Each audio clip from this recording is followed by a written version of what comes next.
One, two, three, one, two, three. If I'm live, if you can hear me, please write in the chat so that I know that we are live. Asio, you can also write on the Telegram chat so I can read you directly.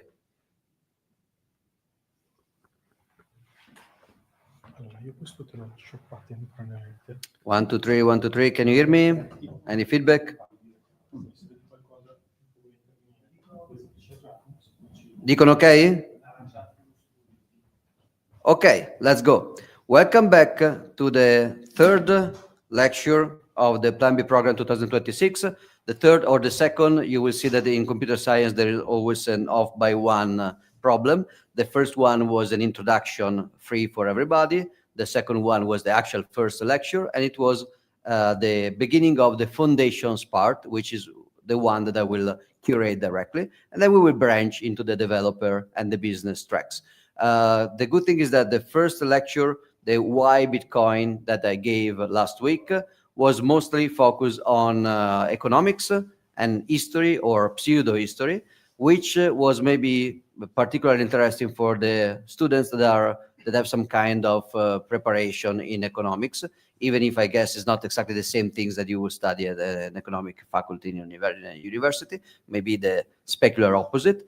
This lecture instead will be possibly more familiar for people coming from computer science or scientific courses, and maybe a little bit more challenging for people coming from business kind of education or humanities or other things, because we will have to enter a little bit into modern technology.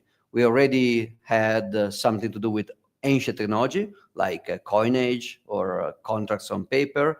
Paper itself is a great technology, but now we have to move into cryptography and hash functions and signatures that will require a little bit more of complexity, especially if you are not familiar with it. Now, the ones of you that will split into the developer track will see again all these topics, this time around in a more detailed versions. So you will not just learn what is a public key, what is a private key, but you will learn how to generate a private key from some function from some library, and you will learn how to derive a public key and how to derive different public keys. So you will enter a little bit more into the details. The ones of you that will remain in a business track instead will just need the very theoretical overview of what we are dealing with, and on the other hand, the very practical knowledge of how to open a phone and generate the key inside the wallet. So at least the UX part of the deal, especially because some of you may end up helping in the fields of education, in the fields of UX design, the fields of, even if you do marketing for a product, you need to know at least at a very high level what you're doing and what is generating a key, what is taking an hash of an input, and so on and so forth. So going back here with the why Bitcoin lecture, we went from commodity money, collectibles, into a medium of exchange that is designed for that, like a coin. We explained the coinage and debasement through seigniorage. Then we moved to banknotes, so basically bearer instruments that are convertible to an actual precious metal. And then we moved to the modern credits, digital credits, social credits, and credit cards, and the rest of the modern fiat money. Now, in this lecture, we will try to go back. The idea is that I already explained some of the drawbacks of this evolution. It's an evolution because the practicality and the convenience of these monetary tools increased over time. So there is an arrow that is going some direction. There is a reason people do stuff. And in particular, there were many conveniences coming with this transformation. But there were also drawbacks from collectibles to coins. We have seen that we have started to trust a third party to tell us how much gold was inside the coin. Then we moved to trust a third party even more with the banknotes, to trust the third party to give us back the gold if we give them back the piece of paper. And then with the final step, we trusted a third party to even keep the ledger with our name and identity, connecting the amount of wealth with our public identity, which also means possibly censorship, exclusion, lack of privacy, surveillance. So we had gained something, practicality, convenience, but we lost things. One of the things was scarcity, because with senior age, you had people printing more coins with less metal. With fractional reserve, you have people printing more paper with less collateral.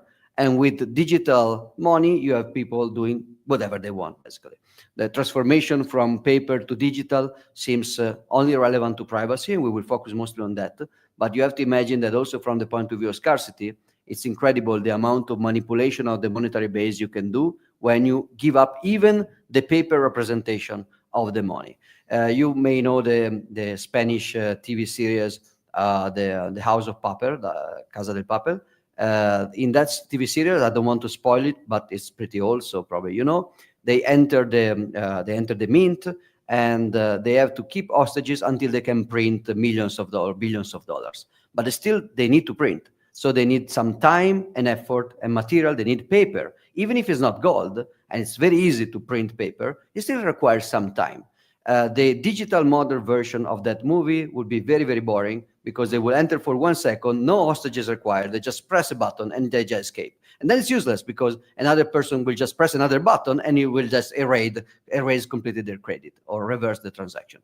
So the movement from paper to digital was a movement that completely reduced scarcity of money to zero, at least the natural scarcity. Artificial scarcity is still there, because the central bank can still decide to not press the button on how much they want to press the button. They can do quantitative easing, or they can do quantitative tightening. They can do sterilized quantitative easing. So they print money, they lend money, then they get money back, and they destroy the money. Everything just pressing a button. So they can alter, they can try to manipulate interest rates in the market. They can try to manipulate the level of liquidity, the level of investment, the level of employment, and try to play economic God with a computer infrastructure. What we want to do, as I said, now is to go back. Going back, we require to undo things, but we cannot undo things just by becoming all Amish and giving up technology. Well, we can, but if we do that to the extent to basically go back to shells, we give up a lot of comfort that even Amish probably will not agree with giving up so much, because I think they may use coins of some degree. So going back to cavemen using shells is a choice. It's not very scalable socially, and it's not very competitive in the market. So we can try to find another way. The idea would be to go back to collectibles, to de-virtualize money. On the lecture last week, I made the case, and this process is a process of virtualization. First, we have a physical object. Second, you have a physical object which you don't know how much value it has, but you know that you are verifying information on top of it. There is a sign that will tell you how much gold is inside. So it's a virtual or physical object. It's a physical object with a virtual certification on top. Then there is a physical object representing, which has no value in itself, it's just paper, which is representing the credit, the debt of another party. So it's totally virtual, but at least you have the physical, basically vessel of the virtual debt. And then you go to something which is entirely virtual without any physical counterpart. So what we want to do is to de-virtualize money, but we don't want to lose all, at least, the advantages, all the convenience that we gain during this process. So can we go from social digital credit, which is tied to your identity with zero privacy? Can we go from that to, first, a digital form of banknote, like a digital banknote, which is almost as easy to move around as credit, but is almost as private and connected to the bearer and not the identity as cash? Can we do digital cash? Then the second step is, can we go back to digital gold coins, which, unlike cash, doesn't require any third party to give you back something, is not connected to a credit? And then from digital cash, digital coin, can we go back to digital collectibles, basically digital gold nuggets, something which doesn't even require a mint to trust how much gold is inside? You can just weight it directly, or you can just count the shells on your on your Wampun or whatever. Can we go back while at the same time keeping the convenience of the digital world, or almost the same convenience? So let's make a brief recap of the last slide of the last lecture, which was a system of control. So we said we came up with credits, digital credits, social credits, credit cards. They are connected to your identity. They have two main problems. The first problem is, well, they are connected. The last problem is the lack of privacy. In order to give you credit, the central entity will have to assign you some kind of identity, public identity. They have to know who you are. That means that you have no secret for the organization issuing and managing the money. No secret means that they can take your property if they want. Remember that there are two kinds of games: positive sum games, in which both parties come out of the exchange with more things that they had at the beginning, and then there are negative sum games, in which one party takes everything from the other party, and the sum is negative because the second party actually have to defend themselves, trying to stop the transfer. So this is negative sum game. Negative sum game are bad in the sense that it's better not to murder, rob, rape, enslave, or defraud other people for many reasons, including economical reasons. And if you give up your privacy completely, the party which has all the information about you will be extremely facilitated into enslaving you or all the rest. We can do a lot of examples. We already made the example of WikiLeaks, of the Canadian trackers protesting. We can make many other examples, good and bad, of the establishment of money management using the lack of privacy in order to basically control the life, as Antonopoulos said, money as a system of control. Now, this also causes a lot of collateral damages, which we already discussed last week, which is exclusion. If you want to use identity in order to make money work, you need to extract the identity information from the people. Everybody to participate in money, they need to give you identity. Giving you identity and verifying the identity has a cost. So if the person that is participating makes you enough business in terms of fees and revenue to justify the cost, then they are welcome. Otherwise, they are financially excluded because they are just not worth enough to justify the cost of KYC. When I was explaining this, the problem of privacy, there was the news inside the organizer of the lecture. Now, luckily, it was resolved well, of a friend and partner of one of the people working with our startups being kidnapped in France. It was happening right during my lecture from El Zonte. And what this also means and why that happens so much in France is that the French government basically lost control on a list of people that were buying Bitcoin. So this list, the KYC list of people buying Bitcoin, was containing the documents, the place of residency, which was certified by a bill, the amount of Bitcoin purchased, and the address in which they were withdrawn.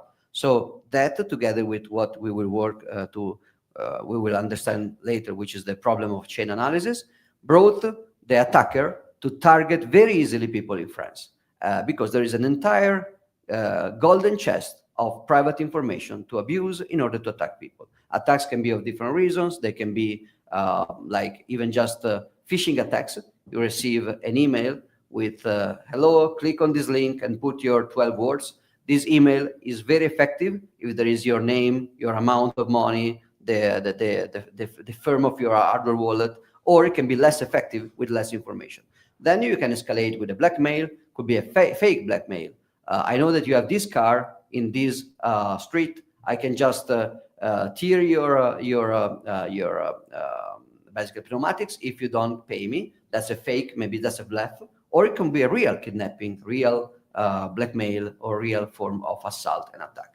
So lack of privacy is bad. Another example that we can make is digital identity theft. So when you connect to a website and you want to buy something, you give up basically what we will learn later to call a private key. You were giving the website all the information needed to spend your money, everything, which is bad if the website will abuse it, or if anybody working for the website will abuse it, or if the communication channel between you and the website will be abused somehow.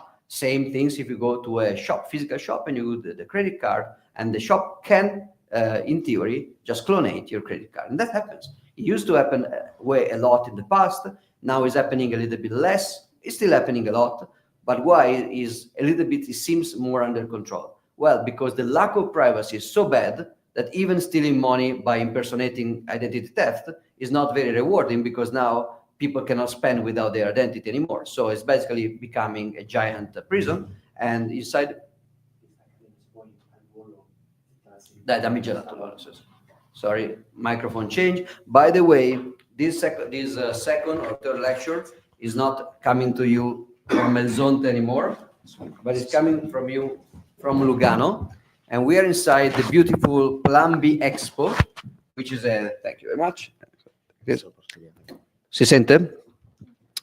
So this is the Plan B Expo. We are inside this beautiful room, which is part of the Plan B Hub of Lugano, part of the proof of work space, but it's directly, is basically fronting the main street of Lugano. We did some nice podcasts here in which while we were interviewing people, the mayor of Lugano was just strolling with the dog, and so he stopped to say hello. So it's very nice. And we also create a lot of curiosity because, you know, celebrity effect. People strolling here, they don't know who I am, but they see that there are lights and cameras, so they think I'm important, and they will maybe stop to ask questions. That's very good and very interesting. The internal of the room is incredible. It was designed by SBAM. It's incredible architecture, and very soon there will be the inauguration where you will be able to see exactly what the design is. It's incredible. I'm very happy to be here. And also we have a very, as you can see, professional setup for the recording and the streaming. So going back to the lecture, I hope I have convinced you that lack of privacy is problematic. I will go to the extent to say it's bad, but maybe you can say that there is a good, so whenever you end up in jail, you have free food, and you have some level of security in the sense that you can only get stabbed by other people in the same cell block, which is a good security from people very far away from you, but you don't have something, you don't have freedom. Digital surveillance is like a jail. It's for your security. It doesn't really make you that secure because people can just steal your identity and do stuff, and you can just lose access to your money and be unable to defend yourself, but you feel safer in exchange for total lack of freedom. Now, how do we go back from here to, as we said, how do we do the first step? How do we go at least from digital, social, identity-bound credit to digital, easy to move, easy to store cash, which is still usable online, for example, still usable for purchases. And the first chapter that we have to talk about today is about, I call it, ignore the title, voucher of knowledge, that's because I'm autistic, I do strange things with the titles, but just focus on the sub chapters. Let's start with ciphers. What are ciphers? This is the very start of cryptography. You need to transmit a secret. So a way to transmit a secret, if I have to tell a secret to somebody, is to go very, very close, create a secure channel where physically the medium of our information transmission is not accessible to others. So I go very, very close and I say something very, very, not very loud in their ear, and nobody will hear because they are far away. They cannot read my lips. They cannot hear my voice. And so that's a secure channel. The problem is that this secure channel doesn't scale very well, doesn't scale at all. Imagine that you have an army, you are fighting between UK and the Nazis or whatever, and you need to transmit information. It's not very practical if every soldier has to basically take a submarine back to UK in order to chat with the commander, just like this. So you need some kind of system to send secret at distance. This was a very ancient problem, and the solution was encryption. What is encryption? You take the message, you manipulate it with what is called a key. A key is basically a part of a recipe. So there is actually, there's not just a key. There is an algorithm, so a methodology to do the encryption, and then there is a variable key. The reason is that the methodology, you must teach it, you must transmit it to other people. If everybody knows the methodology, then everybody knows how to encrypt and decrypt. So you split the thing in two. The one part is the common methodology, the things that everybody knows how to use. Another part is the variable, the key. A typical example is the Caesar, the Caesar codex or the Caesar cipher, which is basically you take the message and every single letter of the message, you move it down the alphabet of n numbers. So the key is the number of steps. Let's say that the key is 3. So if you want to say Caesar, instead of C, you use the letter F. Instead of E, use age, and you go on that way. The key to encrypt is 3. The key to decrypt is -3. You just subtract the same number and you go back to the original message. If you do -12, you can see that the C of Caesar becomes Q and the E of Caesar becomes S, and then Ave Caesar becomes D, the V is here, DS, DS age. So the message is now not anymore understandable. So now you created this, you still need a secure channel, mind it. You still need to meet with a person very, very close in a secure channel to exchange the key. So you can tell each other, the key is 7. But now, after you did it once, you can go away without a secure channel, and now you can transmit to each other back and forth things encrypted with this number. Now, of course, this specific cipher is trivial to break. First, because you just go all the attempts. There's just a very reduced number of keys. You can just do very few keys because this doesn't scale very well. Also, you can do a lot of statistical analysis. So, for example, in the Latin language, the most used letter is the A. So you just assume that the letter that will appear the most is not what you see, is the A. And now you just find the key, you can decrypt everything. So people transform this trivial idea into becoming always more complicated, always more chaotic. For example, the key is now selecting a disk, which is selecting another disk, which is selecting a number of steps on a third disk, which is creating something which then gets shifted again, and there is some padding in between, padding in the end, a lot of complication to make things harder to break. At the end, we arrive to very complex machines, like the famous Enigma machine, or there was a Swiss company called Crypto AG that was selling machines to do encryption, so usually it becomes very complicated. With computer science, starting from the 70s, of course, we started to also have this kind of encryption done by machine. But there is a problem with this idea. The problem is that if you want to just keep a secret, you need a secure channel to communicate. If you want to use cryptography this way, you need a secret channel for the key transfer, and then you can grow apart and you can communicate. But you still need a secret channel.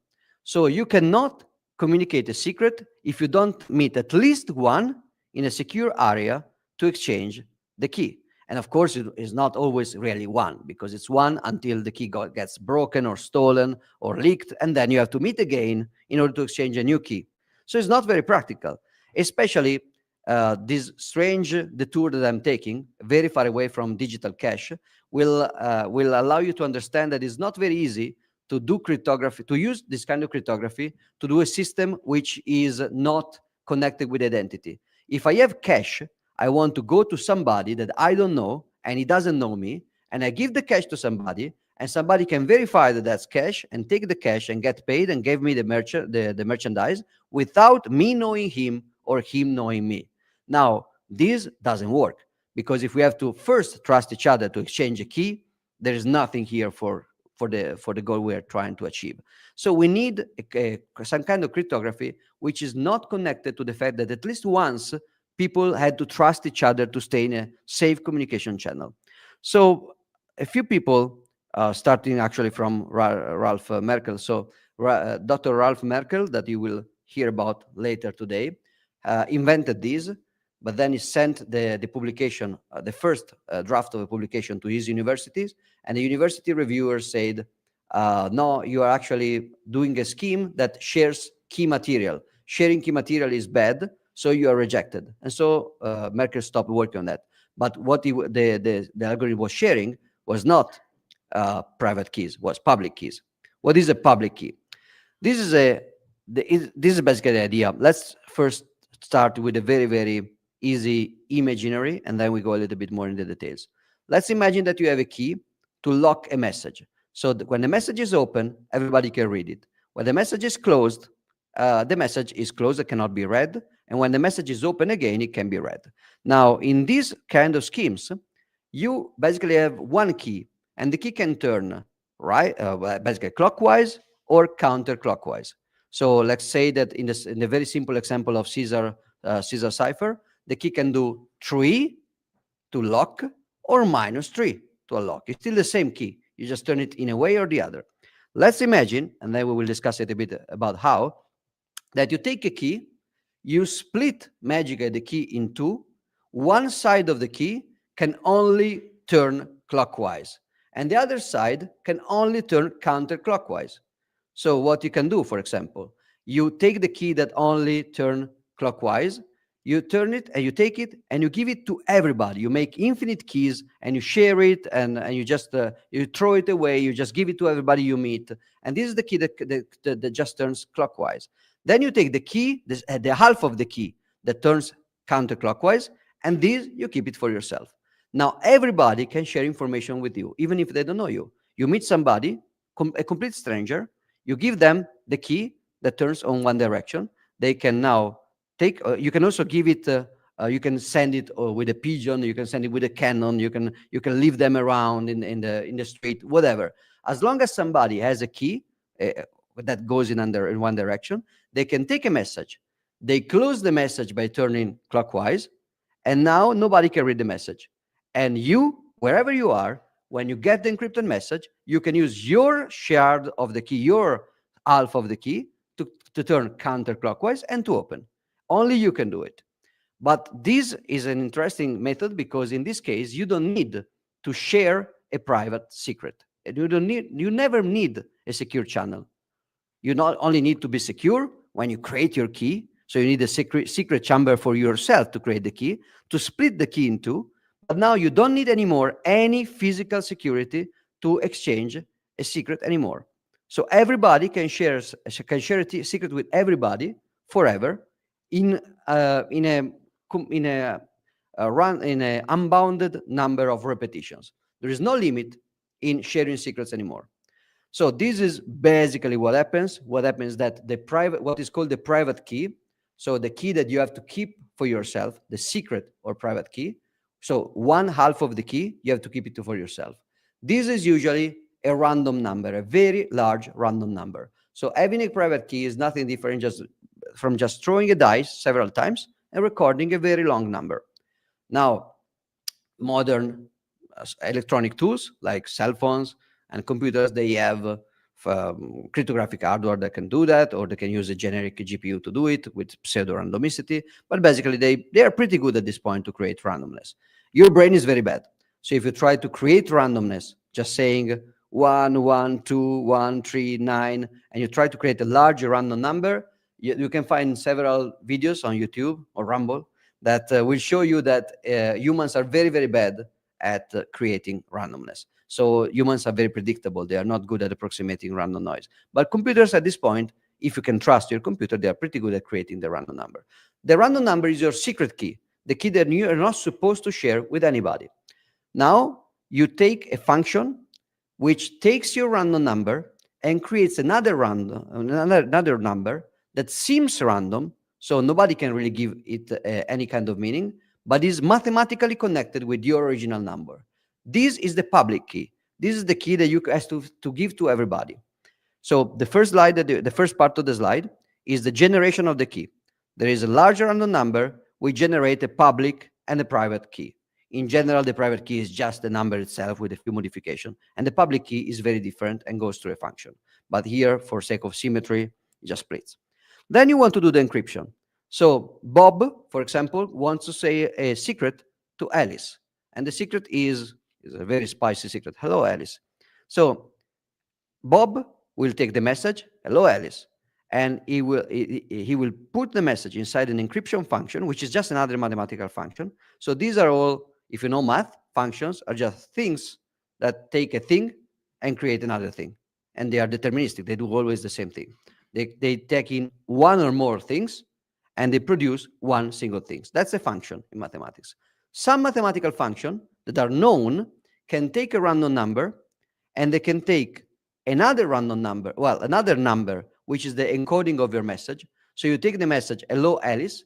For every letter, you just translate that, for example, in binary or hexadecimal. So you can turn every message in a number, right? A large number. Every message is a sequence of bits or bytes, and it can just become a number. So one number is the message.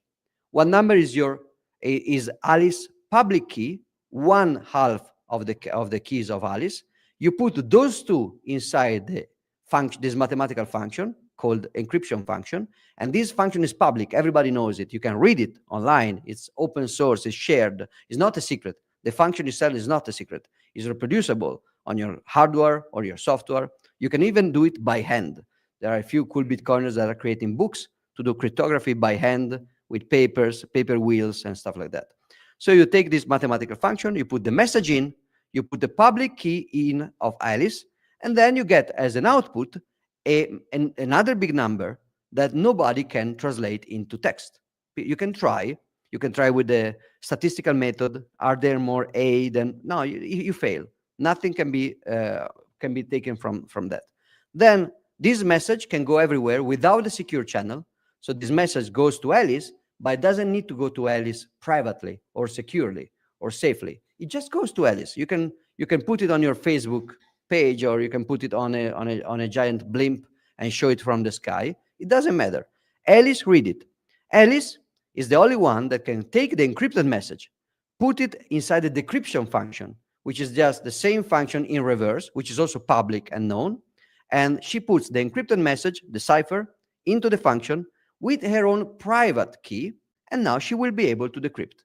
You will notice that Bob and Alice never need, in this game, to share a secret. They never need to share a secret. Bob only knows Alice's public key, and Alice only know her own private key. So they never share a secret. They do share the secret message, but they never need to share something across a secure communication channel. They can transmit secrets without needing any secure meeting. They can be completely unknown. Now, the interesting thing of most, not all, encryption scheme is that you can turn them around in a strange way. So you can turn, so this is called encryption. And some people will say, yeah, Bitcoin is a cryptocurrency, so Bitcoin is encrypted. Actually, the Bitcoin we're going to see today, and a little bit of the next lecture, is not encrypted at all.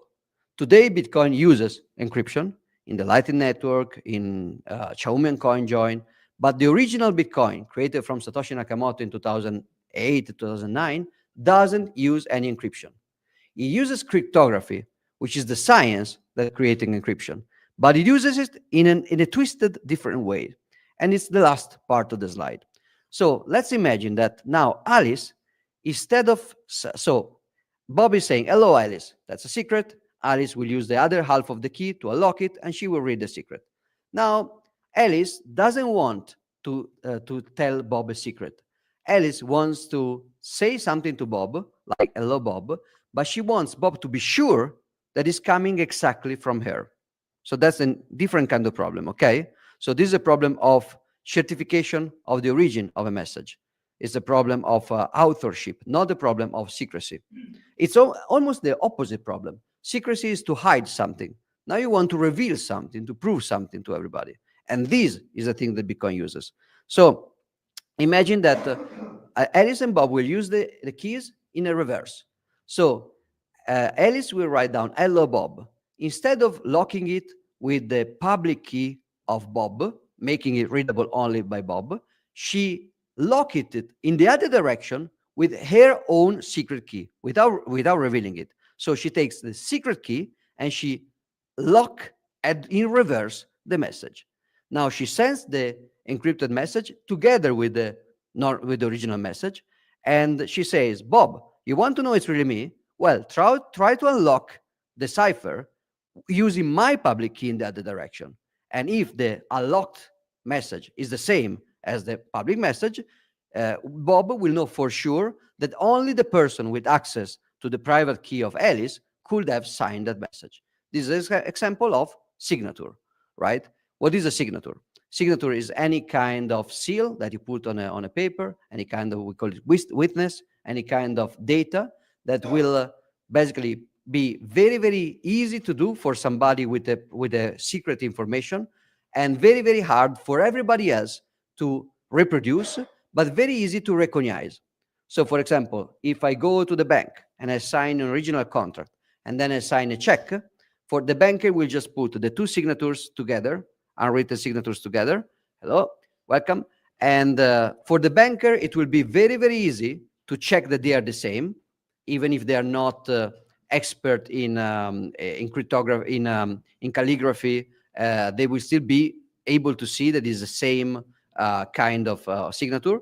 But for the banker to watch the signature and reproduce it without having the hand of the client is hard. Well, we all learn how to do it in high school, I guess, but it's not so hard. But it's hard enough that the entire civilizations have been built on top of signatures. So it still has some level of security. At least people think it's hard, so nobody really tries to fake it too much. And also, if you really try to go to trial with a fake signature, probably they can get in some kind of experts that can actually tell that your reproduction was faulty.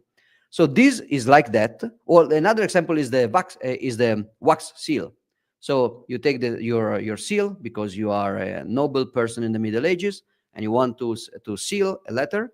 So you put some wax and then you seal. Now, watching the seal, it's easier for everybody to recognize the copy of the emblem of your house. But to start from the emblem and to reproduce the metal thing is a very hard process. You cannot go back. This is the same. Basically, if you have the signed message and you have the public key, you can easily check by unlocking that the message is signed with a private key. If you want to start from the message and you want to recreate, so that if you want the public message and you want to try to recreate that encrypted message, you will have to try out randomly every kind of number as a key. And since these numbers are very, very big, you can try to fake a digital signature by chance. You just need to spend probably a few trillion years. Well, 1, 2, 3, and you go on for a few trillions. And if you have enough time to live, you can probably fake one signature by the time the universe has already disappeared. So it's not very useful anymore because there is no universe and there is no Bob and no Alice. So it works very well. It's a signature. It's a signature process. So let's go again. We started from symmetric cryptography. This is called symmetric. There is one key. It can be used to close or to open, to encrypt or to decrypt. But you have to change the key, which is not ideal. Then you move to asymmetric cryptography. There is one key which is split in two. One part, you can share it and you must share it. The other part is secret. You use the secret part to close and the secret part, the public part to open if you want to sign and verify. You use the public key to close and the secret one to open if you want to encrypt and decrypt. Your Telegram or WhatsApp application does, well, Telegram only in the secret chats, but your WhatsApp application does the same. Every time you send a Signal message, Signal will do two things. They will close down the message with the public key. Now, not exactly, but I will reveal the trick. And then only the owner of the private key can unlock it and read it, end-to-end encryption. And they will also close the message on the other direction with your private key so that only so that people can verify that it was you to sign it and it was you to send it. Now, real cryptography doesn't work like this. They just use public key cryptography to encrypt a symmetric cryptography key. Why? Because these things, they can be very, very efficient, small keys, very fast, fast to sign, fast to verify. These keys are very large and they're very slow to sign and slow to verify on a computer. So we try to use in normal communication channels, like in Signal, you will not really use the public key to encrypt. You will use the public key to encrypt a symmetric key, and then you will use a symmetric key for a while, and then you will change the symmetric key. But this is just an implementation detail. So now you have signature, right? This is what is used whenever you browse the internet and you see a green lock in your browser. This is basically called HTTPS, and it's also a digital signature with a certificate and an authority. Whenever you use a smart card, that's there is a private key there and a public key. Even in your passport, there is a public key and the private key. The problem is that the private key is not known by you; it's just known by the government that can use it instead of you. But it's still a private key, at least for them. So this is used everywhere. This is not new. This is not Bitcoin. This is not recent. This is something that really started in the 70s, even, yeah, basically, let's say in the 70s, even if the study from Merkel was very, very early 70s. So you're with me? Okay. Now, the idea is that you remember when I finished the last lecture talking about the cypherpunks, and there is a term which is called crypto anarchy, like in your shirt, which is the idea that you can use privacy online to reduce the need of violence and negative sum games, and just empowering exchange and positive sum games. How do you do that? Well, there's the basic idea is that if you don't know where somebody lives or where somebody hits their wealth or how much wealth they have, you cannot go to their house and punch them until they give you their stuff, because you don't know who they are, where they are, and how much stuff do they have. So if you just interact with names with the Y is the same as pseudonymous.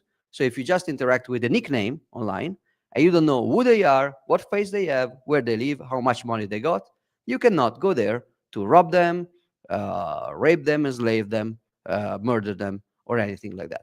You can hurt their feelings. That's bad, but that's the only thing you can do. If you are very, very mean, you can hurt their feelings, and they can react by hurting your feeling back. That's it. Could be unpleasant, but that's really the limit of this kind of interaction. So this is idealized as the ideal of crypto anarchy. This is, I mean, it's very weird and shady symbol that was used. But I could do one of the symbol of the Institute of Crypto Anarchy of Prague, but I found this one, which is very shady. People will be very scared by the idea of crypto anarchy, but the idea is that it's actually a very good idea. Don't hurt each other. Don't steal each other things. It's not that bad. Of course, it's not very practical because it's very easy to meet with other people. So the idea of crypto anarchy is not that you can just live online and forget the world and get anarchy. You can at least get crypto anarchy on the web, and that can also help you to be more free in your everyday life. But then you walk by the street and you still see faces, and somebody which is bigger can still punch you. So this is one side of the social equation. It's not a fix for every problem, but it's already important. And that was it was an integral part of the cypherpunk ideology, and it's still an important battle on the internet today to preserve a space for anonymity and pseudonymity on the internet. And it's a very important thing to do. The problem is that people want to build relationship, and as we said in the first lecture, relationships based on trust don't scale very well. They do scale for a family, for a small group of friends, a small clan, up to maybe 100 people, 200 people. If there is a strong ideology, you can go maybe to a cult, and you can go to the thousands, but then trust doesn't scale and it breaks down because people are too different. People they have a too long feedback loop in exchange of favors. You cannot really track down the favor that you own to each other. There are different priorities, different cultures, different sensitivity, and you cannot scale trust. So to scale human interaction beyond a small number of people, you need markets where instead of just sharing your stuff, expecting somebody else to be kind with you in turn, you will just exchange. So I do this for you, you did this for me. We sign a contract, we set up guarantees, we set up defenses mechanism. I don't trust you. I exchange with you. And then maybe we learn to trust each other in different ways. So markets are cool, but they require exchange. Problem for crypto anarchy. Online, where you can participate as a NIM, you don't have exchange. Information, we say exchange of information, but it's a weird exchange. If two people online share information, now they both have it.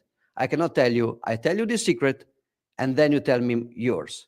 I do it, and now you know it, and now I still know it, and then you can tell me back yours if you want or not. I cannot do anything to you. So it's very hard to do market with information, because information, you remember we discussed about scarcity and stock to flow. Information, stock to flow, is basically always trending to zero, because information is not scarce, it's not rival. There is always a supply that can basically measure demand. You can have scarcity information, but it's very short-lived, and it's artificial scarcity, basically keeping a secret. I can even sell information. I can tell you, I have a secret. If pay me and I give it the secret to you. You pay me and I give it to you, but now we have two secrets, one in my brain and one in yours. Inflation of 100%. Now you sell it to somebody else, that's another inflation of 50%. And at a certain point, everybody in this room will know the secret, and the market value of the secret will be zero, because we'll all know it. So we cannot use the secret as a token to exchange. So how do you do markets on the internet? And the answer was, we need digital cash. We need a way to exchange information which can be provably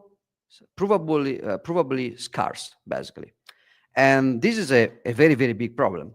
An obvious way to solve it was the idea to bridge trust from the they call it basically the mid space. In That's a very old term to oppose the physical reality to the virtual reality of the cyberspace. In the mid space, where there is no crypto anarchy, maybe you can have anarchy if you really have enough distribution of guns and culture and stuff like that, but it's very hard. And you cannot have crypto anarchy because you can see each other's face and you can punch each other. So you can use the trust that you build in that world, and you can bridge it inside the world of crypto anarchy. How? Well, the first idea came from this fellow called David Chum, and it was the idea called eCash. So this man was one of the people creating the main, advancing the field of public key asymmetric cryptography. And this man had an idea to use cryptography to do the digital check, which is pretty easy. Let me go to the whiteboard. So you have one issuer. This issuer is in the, let's call it, physical world.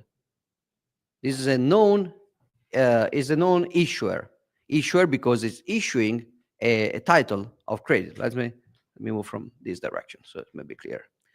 So the issuer will just is a known person. It's a trusted person. So it's not a name. It's like a big bank, a goldsmith. It's a trusted institution.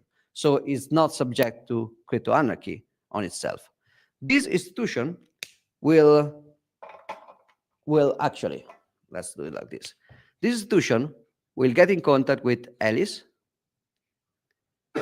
and this institution will just sign a message that will say, "Oh, Alice, you deposited to me $100 of bank, or you sent me a wire of $100 of physical cash. I send you a message that says, I owe you 100. The bank owes you 100. Signed with the secret key of the issuer." So this is a message. We take the message, we take the secret key of the issuer. The issuer will create a public key and the private key. The private key is secret. The public key is public. Everybody knows the public key of the issuer, and the issuer says, "Here, I owe you 100, Alice." You don't know to know Alice. You do know Alice because Alice just sent you a wire. So the issuer will know the identity of Alice. But they don't write down, "I owe this to Alice." They will write down, I owe this to the public key of Alice, PASI. So it's sent to the public key of Alice, and it's signed with the private key of the institution, of the issuer. So what it means that the message is 100, public key of Alice. Everything is encrypted with the private key of the issuer, just like we did before with Alice and Bob. Now, the good thing is that This step is not very crypto anarchist because there was a wire and there was the identity of Alice and the issuer. But now something interesting can happen. Now, uh, somebody that Alice doesn't know, she just met him online. Let's call him Bob, but Alice doesn't know their name, maybe just the nickname, but maybe not even. And she wants to exchange $100 with him. Well, it's very easy. Bob, please provide me your public key. And Alice will create a message that will say, this message, I want to turn it, I want to exchange it, I want to resend it to your public key of Bob, B, signed by Alice. So a message that says the bank, the institution, the issuer owes something to the public key of Alice is now put together with another message which says, but now Alice sent it to the public key of Bob, signed by the private key of Alice. And now this can just go on. Well, let's not me change the color. You can go to Charles, you can go to Daryl, you can go to Eugene. Well, the E is dangerous in cryptography because usually it's the eavesdropper. And then Eugene can just say, okay, I'm out of crypto. I had a lot of fun in the pseudonym cyberspace. Now it's back. I had to go back to buy a house. So they go back in mid-space. They send the message signed by the private key of Eve, which is including the message signed by the private key of Daryl, which is including the message signed by the public key of Charles to the public key of David, which include the message signed by the private key of Bob to the public key of Charles, which include the message signed by the private key of Alice to the public key of Bob, which is including the message signed by the private key of the issuer. The issuer can just check all the keys and they say, okay, here I give you back the cash or the wire. Of course, even all this stuff they don't need to be donation. They can all be trade. Like Bob sent the private information to Alice, and Charles sent a pack of a funny plant that Bob can smoke over the postal system, and then Daryl sent I don't know, sent any kind of service or good that can be sent. Of course, this part, that's another problem. So you can see there are some, even here and even here. Now, is this crypto anarchy? Well, a little bit. There are a few problems, though. The first problem is that you start with an issuer and you end with an issuer. And you will see this is a problem. The second problem is that, and this is, by the way, spoiler alert, this is fixed by Bitcoin. The second problem is still not fixed. Most of these goods and services are not really tradable online. Some are. For example, I want a VPN. The VPN is a digital service. I will pay them in Bitcoin. That's cool. Digital, no identity. Instead, I need a car. Well, somebody has to send me the car. That can be done anonymously, but it's challenging. Other things can be sent completely anonymously. So that's one problem. There is another problem which is easier to fix, though. I just put it here because it will be needed in the future. So can you notice another technical problem here? Somebody of you notice it? Yes? It gets too big. Like you make a lot of transactions. The message gets too big. You're right. You're right. It's not really a problem with the technology we have today, and it was a barely a problem with the technology of the early 90s when DigiCash and eCash were being proposed. It's true. It scales with the n, so it's not log n, but it's not n square. It's not a huge scalability problem. After a while, what you can do for that? Well, after a while, you can just say that you have to go back to the issuer. But it's very hard for the system to fail because the message is too big that you have to go. It would be better if not. I agree with you. But that's not a huge problem for the system. There is another, which is a little bit more problematic economically. Let's see if you can share, if you can find it. Well, that's a social problem. You can have more, actually. We can have more, but that's a problem for sure. But this is right. This is just the. So let me put it this way. Alice can cheat Bob easily. Right? You know it. Double spending. So Alice gives this message to Bob. The signature is true. It was signed with the private key of Alice. The original issuance was true. It was signed with the private key of the issuer. But how does Bob know that Alice didn't send another message to herself with the same message? Now, Alice will go to Eve and she will buy another thing. Eve, she will give her back the product or service. And then Eve will be happy because she thinks she's step two of the chain. She thinks she received the second turn of the message.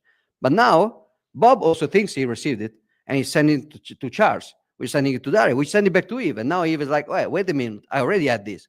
If Eve goes to back with the first message from the issuer, she received the 100 back. If she goes to the issuer with the second message, she gets nothing. She has been defrauded by Derry in this case, but Derry is innocent.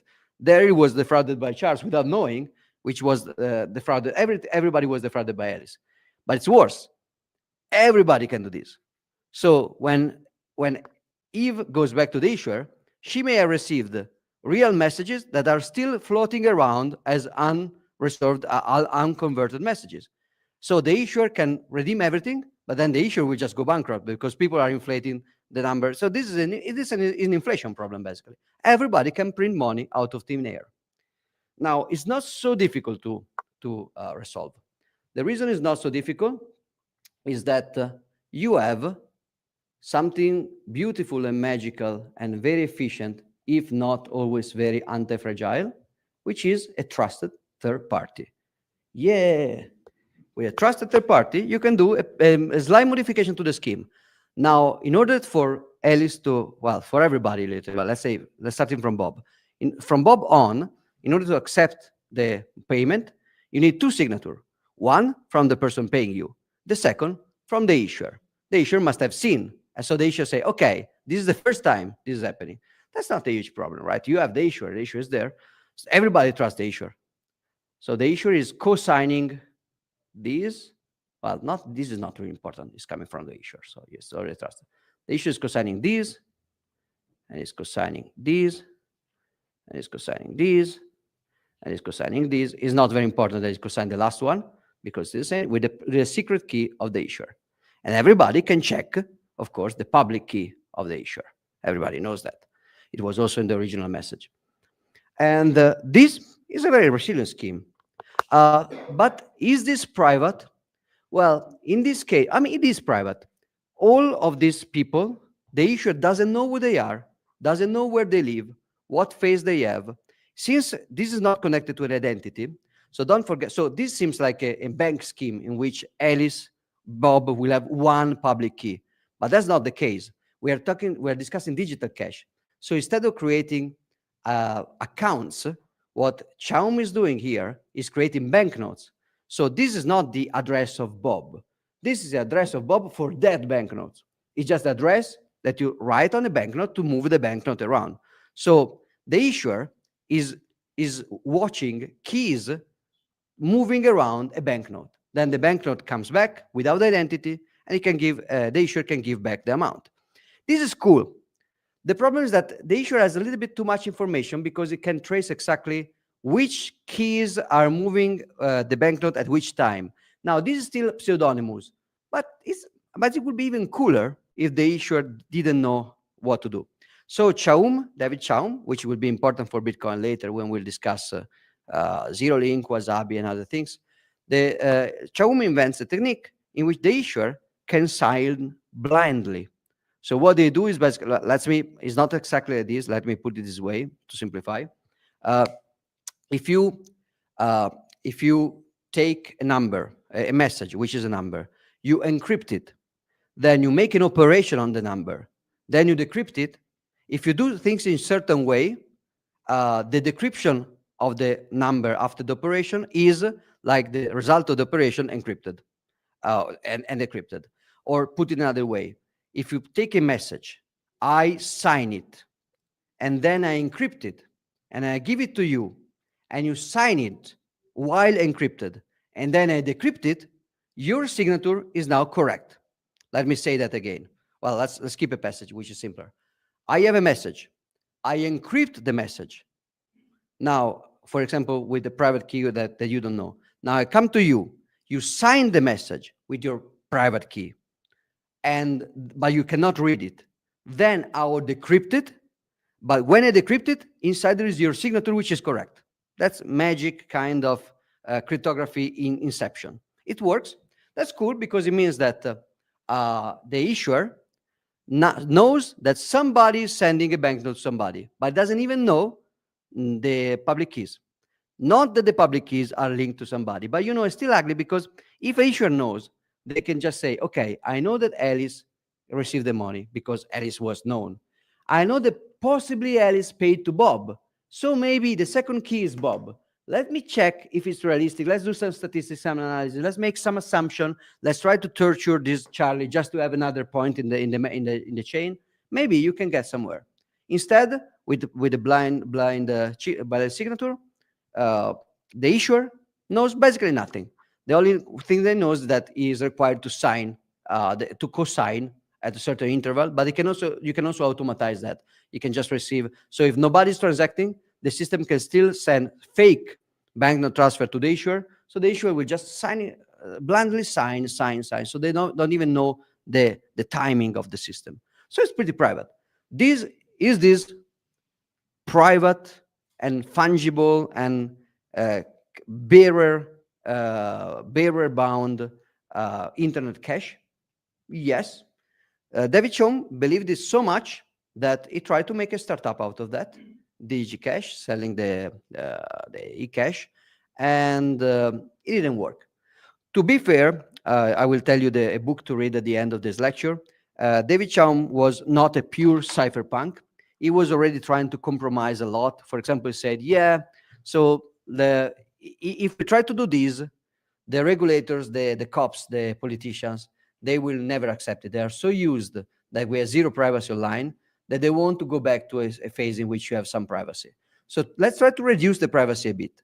Let's say that to enter my system, the merchants must be identified because you have to trust the merchant anyway in order to send the product or service. So let's say that at least them, they identify. So he tried to decrease. So the design in theory can be very, very private, at least far away from the red part. Well, actually, I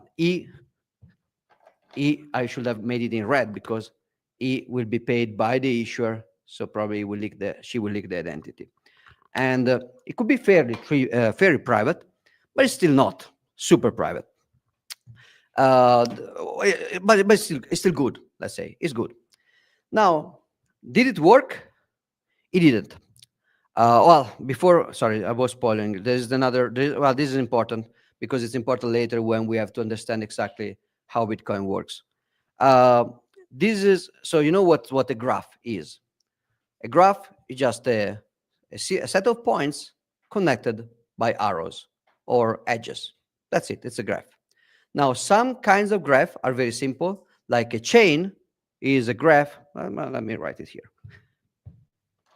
A chain is a graph where there is from every point, except the first and the last, there is only one edge. Then there is a tree. A tree means that every point can be connected with more than one going down, so every point can have more than one children, but every point can just have one parent. So that's a tree. And then there is a graph. For example, a DAG, a direct acyclic graph, is a graph in which every point can have several children, but it can also have several parents. What they cannot have is a circle going back, basically. So, funnily enough, a family tree is not a tree in graph theory. A family tree is a graph because every children must have at least two parents, beside genetic engineering. So it's a graph. Chaumian cache worked as a graph because you have a problem. The issuer could issue one digital banknote for every, let's say, dollar cent, so that you can just sum together. So Alice needs $100. So she will receive basically 10,000 messages, each of 1 cent. And then she has to move them around. That's okay. But now the issue that you raise start to become a little bit sensitive. If in order to send 1 million, you have to send a million of messages, and then the next time it's another million of messages on top of the previous million of messages, that's pretty bad. So you cannot do that. So the issuer started to issue fixed amounts like we do with the banknotes. So these are digital banknotes. So there is a 10, there is a 5, there is a 2, there is a 1, there is a cent. So they're just banknotes. The thing is that in banknotes, you are still forced to do something a little bit ugly because, for example, you have to go around with this, and the other will have to give you a change in fixed amount. uh, David Chaum well, he didn't do it, but there was already and Bitcoin is doing that, and there was already a protocol to do splitting of the amount of the banknotes and merging. What it means that if Alice has 100 issued by the bank and she has to pay Bob only 70, what she will do will be creating a transaction that sends the banknote of 100 to Bob, the banknote of 100 in and 2 out. One will be 70 to the public key of Bob, and one will be 30 to another public key of Alice. Not the same. Now, this is a way in which Alice can pay 2 people, which is it reduces the number of iteration, because 2 people, instead of sending one banknote to one and one to the other, just one banknote split in two. Or she can just send part of the banknote to the receiver and part of the banknote back to herself. That's basically one input, two outputs. You can also have the opposite. If to reduce the scalability problem of all these messages, if Alice is with 100 different digital banknotes, one is of 2, the other is 6, the other is 73, the other is 92, she can just put them all in a transaction, all in a message, saying all these things signed by so by each secret key. Each one has a different secret key because each banknote goes to different identities. All these secret keys, they are now all merged into one. So basically you have these structures, which is well, I already did it. This is a transaction. There will be some input and some output. If you have many input and few or one output, you are merging. If you have one or few inputs and many outputs, you are splitting. That makes the scheme way more efficient, but of course it's not a chain anymore. So in order to draw it on a whiteboard, it's a little bit trickier, because now the scheme is, okay, Alice will pay a little bit Bob, but a little bit Charles, and Charles will pay a little bit Daryl, but a little bit himself, and then Daryl will pay Alice back.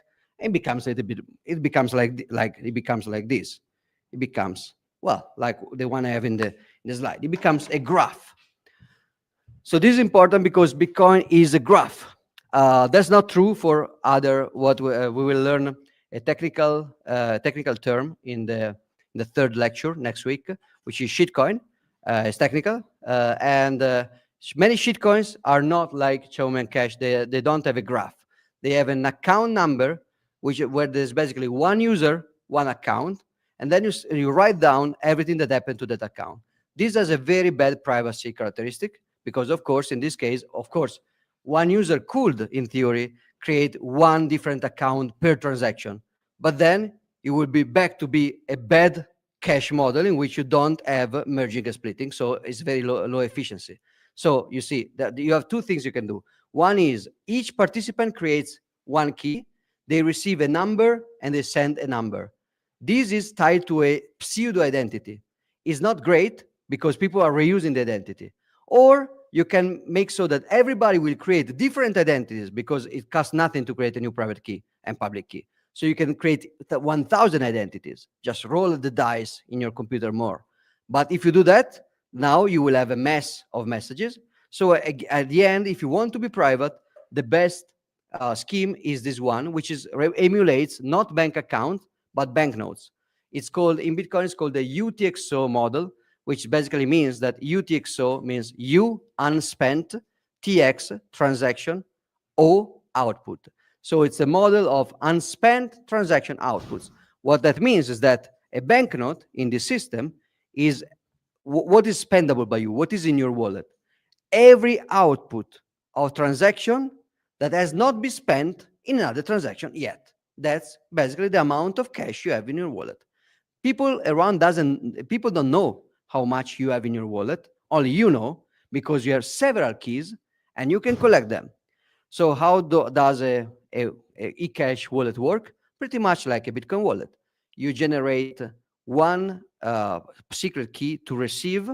Then from the secret key, you extract the public key. You give the public key to receive. The other person will sign a message giving that banknote to or that or and other banknote to your public key and or to other public keys. Many inputs, many outputs. It's a graph.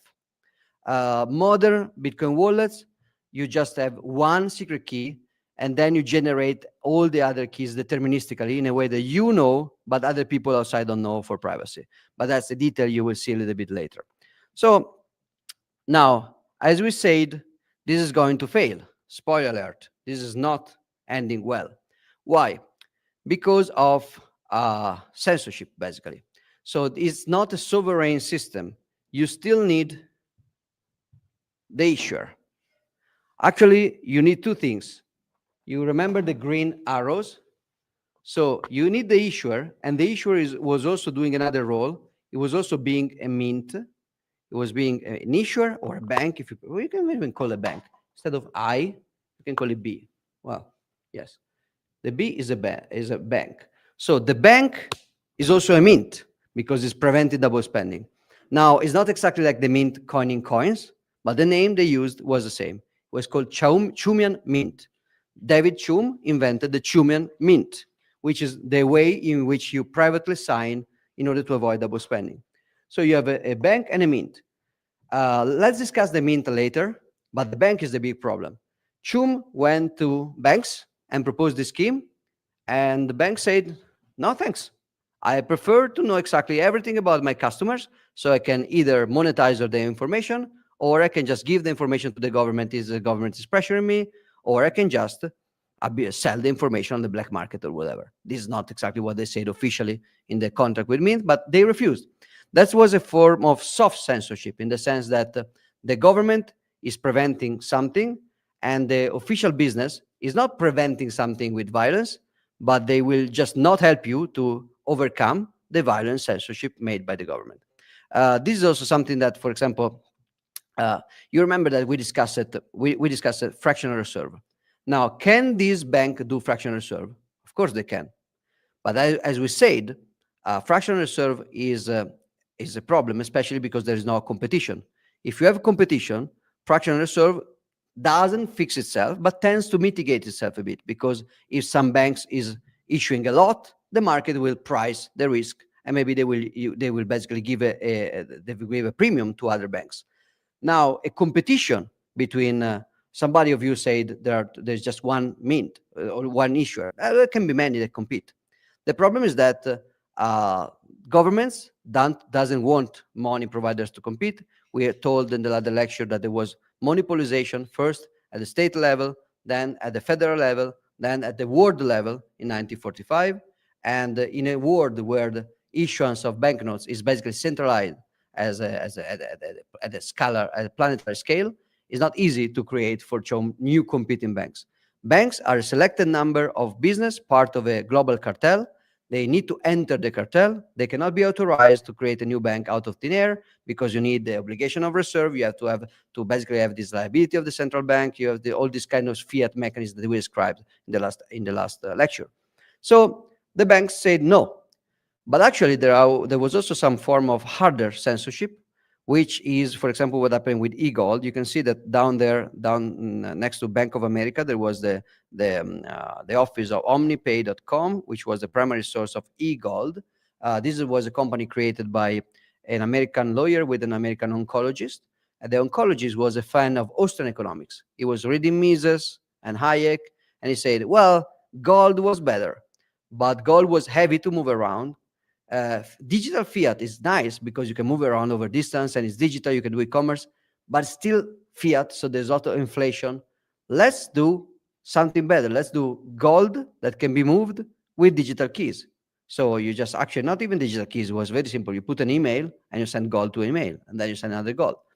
It wasn't even using a complete scheme of digital cash. But I tell you about the story of eGold because for two reasons. First, it's very likely that Bitcoin. Well, three reasons. It's very likely that Satoshi Nakamoto used eGold to purchase Bitcoin.org. Second, Bitcoin was launched the year after eGold was finally closed by the U.S. government, and all the gold of the owner was confiscated. And three, is a very good example of something that was completely mainstream, used by millions of people around the world, and all their licenses that the government asked them to do, they took all the licenses. It was fully regulated, but then at a certain point, the government said, "Well, not anymore." Arrested and all the gold confiscated. The accusation was money laundering, which, yeah, every scheme that allows people like every scheme that allows people to move cash can be used for money laundering. So he was not accusing of laundry money himself, whatever that means. He was accused to allow money laundering with the system, which is an accusation that, to be fair, could be moved to any central bank printing cash, because it does allow money laundering. Assuming the money laundering is even a crime, if you're interested, there is a speech made in Riga called "Money Laundering is Beautiful" by a responsible speaker, but it's very nice. And so you have basically this idea that eGold was not subject to soft censorship because eGold didn't need a bank. eGold was just two guys getting some physical gold. Do you want physical gold? Send me a wire. I sent you a title to a digital gold. Send me back the title. I ship you the gold, and I hire an auditor from Belgium, from Luxembourg, to check on my reserve so that you trust that I'm not doing fractional reserve. That's it. I don't need a bank. Well, you do, because even if soft censorship stopped David Chum, hard censorship stopped definitely eGold. And now, some of you may ask, but what about Tether Gold? Be patient. Seems very similar, right? But we're getting there in the next lecture. Now, just bear with me. This is the 90s. 95 e-gold spread, and it will be hit a little bit in 2004, 2005, and then 2008, all the gold will be confiscated. And e-cash was the early 90s, and by 97, David Chaum is depressed and he doesn't even, well, he's still trying, but then he launched the shitcoin and now it's fine. But the business never really took up. There were other, of course, clones of eCash. Many attempt to do the same. They all failed because they were censored, because there was a single point of failure, an entity that was that needed to be trusted. Now, what do we say was the secret to avoid asymmetry of power in crypto anarchy? Is to be unknown, to be just a name, so that people doesn't know where you live and how to hurt you. Well, can Bob be just a name? Yes.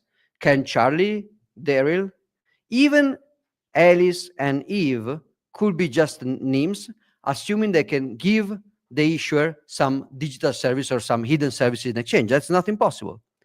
Can the bank be, or the issuer or the bank, can they be fully anonymous? No, you have to trust them. Otherwise, they can be literally nobody. They can inflate forever. They can never give you back. You cannot build trust at scale to an anonymous person. The fact that you cannot hurt them is nice, but it also means that if they scam you, you cannot hurt them. You don't know who they are, where they live. So it's a double-edged sword. If you do trust them long term, that's a very bad luck for you. If you trust them maybe short term, the business incentives can be such that they can stay honest because they make more money by keeping the business on. But as you know from for dark net markets, sooner or later they just exit scam because the legal cost is zero because it's crypto anarchy, and the reputational cost is low because they're losing a little bit of trust to an anonymous person. While the real bank in the real world, they have a lot of reputational, legal, and physical consequences. You go to them and you punch them, or you just send cops to punch them, and that's scary. So it doesn't scale because you could just say, okay, you could do eCash with just a very, very brave bank They will be so small that the government will not catch them. And if they do, the bank will just move on the dark net. Well, okay, but then you cannot trust the bank. If it's small and nimble and everywhere, you cannot trust it. If it's big and static and known, you can trust it, and the cop can shut it down. So we are blocked. Except we get to the next and last chapter for together with just one very short at the we end by 7, so it's 3 hour. If you need a break, I'm sorry because I'm late, but you can do it. I see that you're already almost awake. Now, proof of work. Let's start with digests. What this is another kind of function. A digest is a function that will take any data of fixed length and will give you deterministically out a data with fixed, sorry, any data of any length, and will give you out a fixed outcome deterministic of one specific length. One example is the parity bit in computer science. You have a number and you have one function that says, is it even or odd? Even 1, odd 0. That's a digest. You can have different kinds of digest. For example, if you're Italian, you have a tax code, which is not a great thing to have with Italian taxation. And your tax, but I think the same is for many security number. There is a checksum. So there is one part of the code which is coming from your name, your surname, your birthday, your birthplace, and then the last character is not a new information, is a checksum. So it's a digest of all the previous information, which is made to check errors and to correct errors. So digests, data digests, are functions that has been invented mostly to fix, to discover and check errors. There is the Hamming code. You can study a lot of different digest functions. There is one particular category of digests which is called secure hash. The hash is like this kind of scrambled food. The hash is a mathematical function which has two characteristics.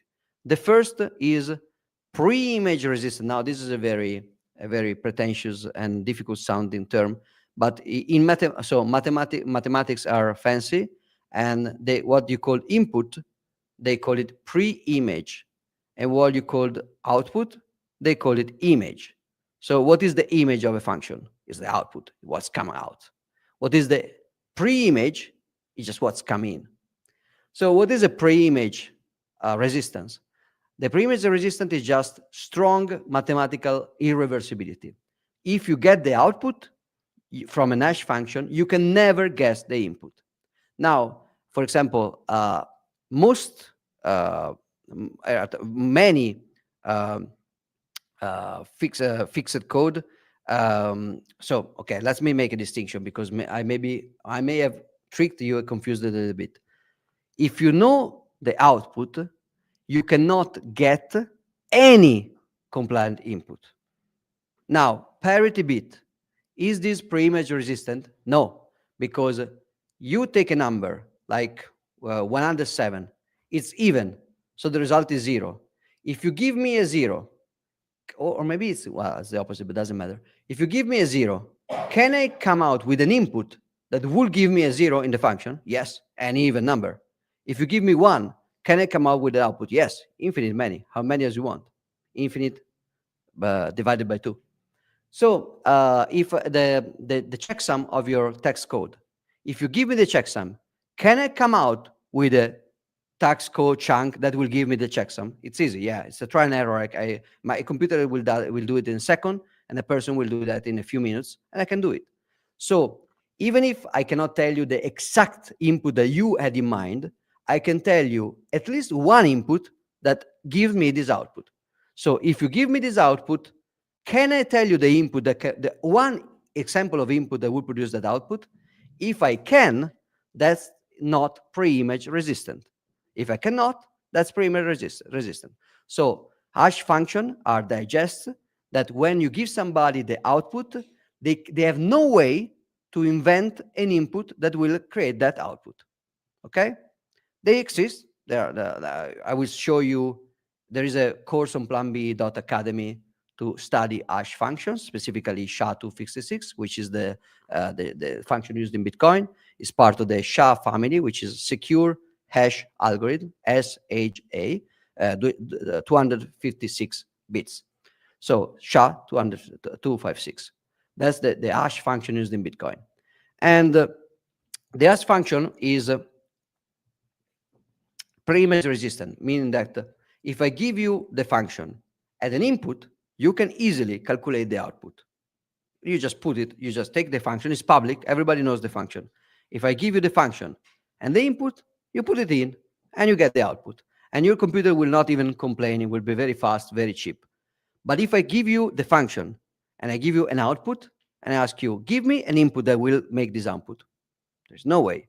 You have to try. Let's try 1, 2, 3, for trillions and trillions of time. And you will never find it before the universe is over.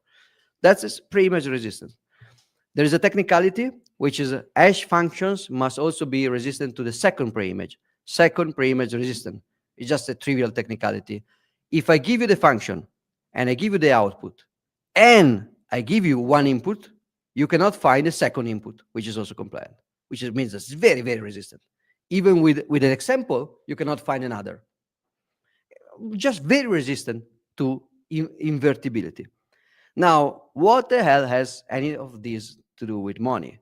Just like with ciphers, we started from Julius Caesar, and then we moved to digital signatures. Even in this case, we moved to this guy, Dr. Adam Beck. I will not enter any private question about him, but let's go straight to the point of hash cache. Partial collision. So what is collision here?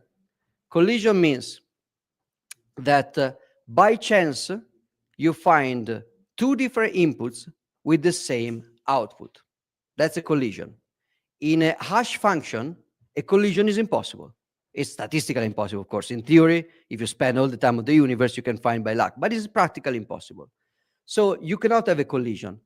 But maybe you can have a partial collision, meaning that, for example, you can find an input that will not give you exactly that output, but will give you an output starting with a 0, for example. Let's do it. So let's go here. Well, I also had a private key. I also had a private key generator, but I didn't use it. Let's move here. This is easier. So this is you can find it on GitHub. It's an open source hash function tool. You can see that I'm selecting SHA-256, which is exactly the same as Bitcoin. And now I write hello there. The code of hello there is 12998C017. You can see it here, right? Let's maybe do this. Okay. Now, if I do hello there, it's completely different. C69 without it was like this, 129 with is this, C695. It's completely different. Hello there, and it's DB8C. So, Dr. Adam Beck was a cypherpunk. He is a cypherpunk. And he was concerned with anonymous things. And anonymous things are things, for example, like email, anonymous email, and anonymous remailer. So things that will get an email and resend the email so that people don't understand where the email are coming from. He was trying to build crypto anarchy. And there is a problem with email, which is spam. Now, spam, it means that you don't want to receive a message and you still do receive a message. Why? Because the cost of sending you a message is sublinear. What does sublinear means? If you, let's say that you want to send a postcard, sending one postcard costs you 1 unit, ink, paper, person to deliver. Sending you 10 doesn't really cost 10 units, maybe 9.5 because you can save a little bit of economies of scale. Sending 1 million will never cost 1 million units, possibly even 500,000 because you save a lot of economy. The same postman can just deliver many, the same ink, very big ink purchase. So there's economies of scale. But still, sending 1 billion postcards is not linear, but it's still pretty expensive. With digital, things are crazy. Sending one email is not cheap. You have to buy a computer, an internet connection, electricity. Well, so you have to write it. It's a lot of effort. Sending two is not twice the effort. You can send it and then you do send again. Okay, the only cost was for the first one. The second one is marginally very little.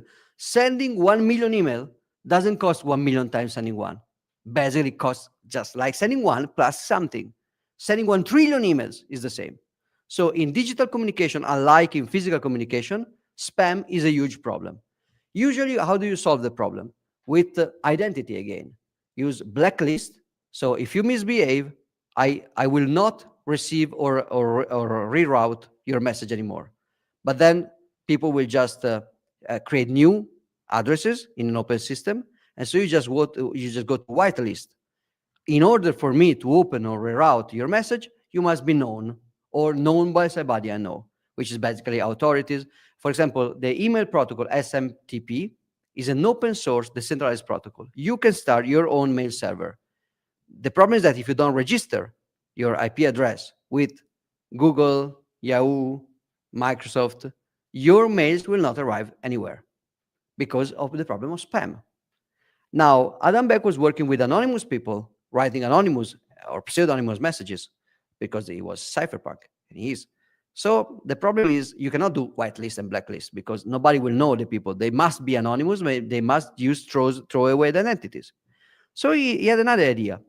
So let's use hashes with partial collision. Let's say that we do Adam is writing to his friend Hal, and he says, "Hi Hal," and this email is sent on February, well, 10, 2026. Hi Al, uh, no server will reroute this email, and the Hal's computer will not even receive it or open it unless the hash of the email starts, let's say, with 5. So this message will go. But if he wants to send, "Hey Al," with 2 question marks, now it starts with 6. Now, to go closer to what Bitcoin does specifically, Bitcoin uses well, Hashcash as well, uses a system of partial collision in which, in order to send your messages, the hash of your messages must start with 0. So, "Hi Al," it starts with A. No, not working. Cannot go. Let's do in binary so it's easier to. No, there is no binary. Okay, let's keep hexadecimal. So, "Hey Al," but nobody will receive this email and nobody will broadcast this email because the hash doesn't start. So the first node receiving this message, before even opening or reading or sending, they will just say, "Let's do a hash." The hash is super cheap to do, doesn't cost anything. So the node will just do the hash. Well, this is starting with an A. This is spam. Go away. So the email will never arrive to Hal, let alone being read to Hal, because the computers of Hal will also reject it. But then Adam just tries again. Well, "Hey Hal," now it's 5. "Hey Hal," now it's 6. "Hey Hal." He keeps trying with a lot of emphasis. He's very excited. "Oh, okay. Hey Hal, these messages can go." Now you don't have to alter the message. You can just do "Hey Hal," and just you have another field of the email in which you just put a dot or anything, and you keep trying. You keep trying. Here it is. This is a message that I can send. Now, does this cost a lot? No. A few seconds from me by hand. If I make this automatic with the script, it will cost nothing. But the very interesting point of this is that it's not sublinear. The cost is linear. How much does it cost me to send one message to Hal? This much. But when we move to, let's say that the first message was sent at 17.42.00, Now I try to find, see if I'm lucky. Yes, I'm lucky. Double lucky because I found two. So this message works. Now I want to send another message to Al. 1 second later. Oh no, it's broken. I have to do the work all over again. Yeah. Now let's not sell it to Hal. Let's sell it to Half. Wow, now this is very lucky. But Alf doesn't have the H. Alf is written like this. Wow! But I'm very excited to see Half. Okay, thank you. So uh, now I cannot send the email. I have to redo it. Yeah, okay.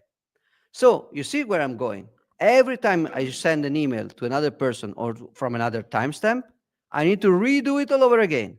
So sending one email is 1 unit of cost. Sending two is 2 units of cost. Sending 1 million is 1 million of cost. I cannot spam. I mean, I can spam, but the incentive of spam is even lower than the physical snail mail. Because at least in a snail mail, I can do economies of scale with the postman, with the ink, with the paper purchase. Here, each message has an individual effort that I cannot make economies of scale of. This is a great anti-spam mechanism. It was a great solution for a market. The problem is that this market was probably 15 people around the world, people using email anonymously in the 90s. Well, maybe it was 100,000, but still too niche. Everybody else used identities and just trusted Google and Hotmail, so nobody cared. This mechanism called Hashcash is included right now it's included in a few if you search for Hashcash online on Wikipedia, you find that in some email clients it's used, but it's not really used. So what does have, this is partial collision used to spam prevention. What does this have to do with money? Well, at a certain point, Adam Beck and other people were discussing, can this be used as a form of payments anonymous online?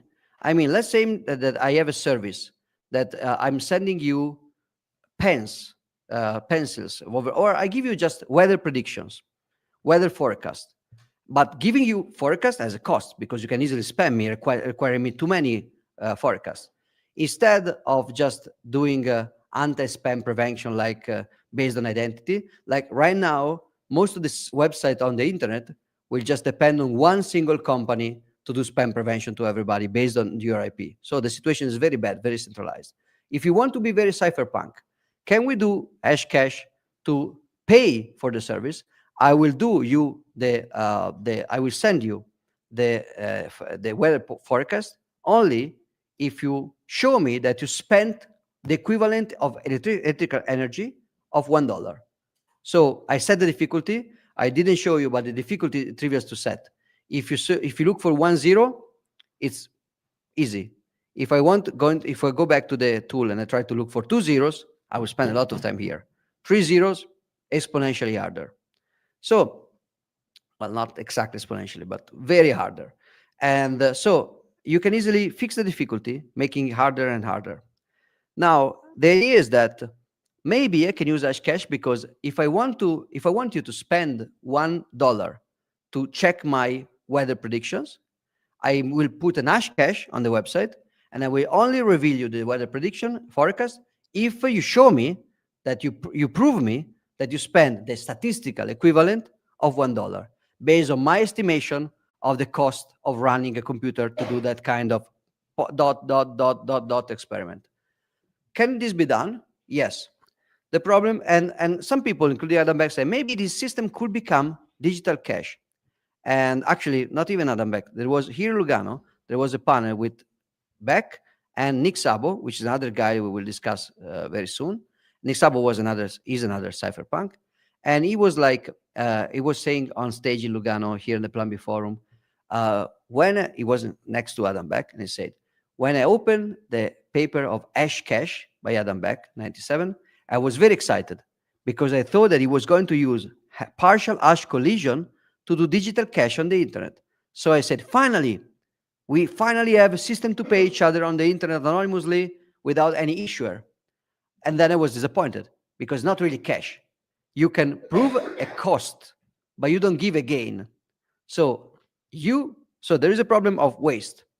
First of all, if everybody uses proof of work, which is the name of this Hashcash, let's say, to do everything online, there is a lot of waste. Everybody will have to spend energy to prove cost to any service. So I go to internet, I request any services.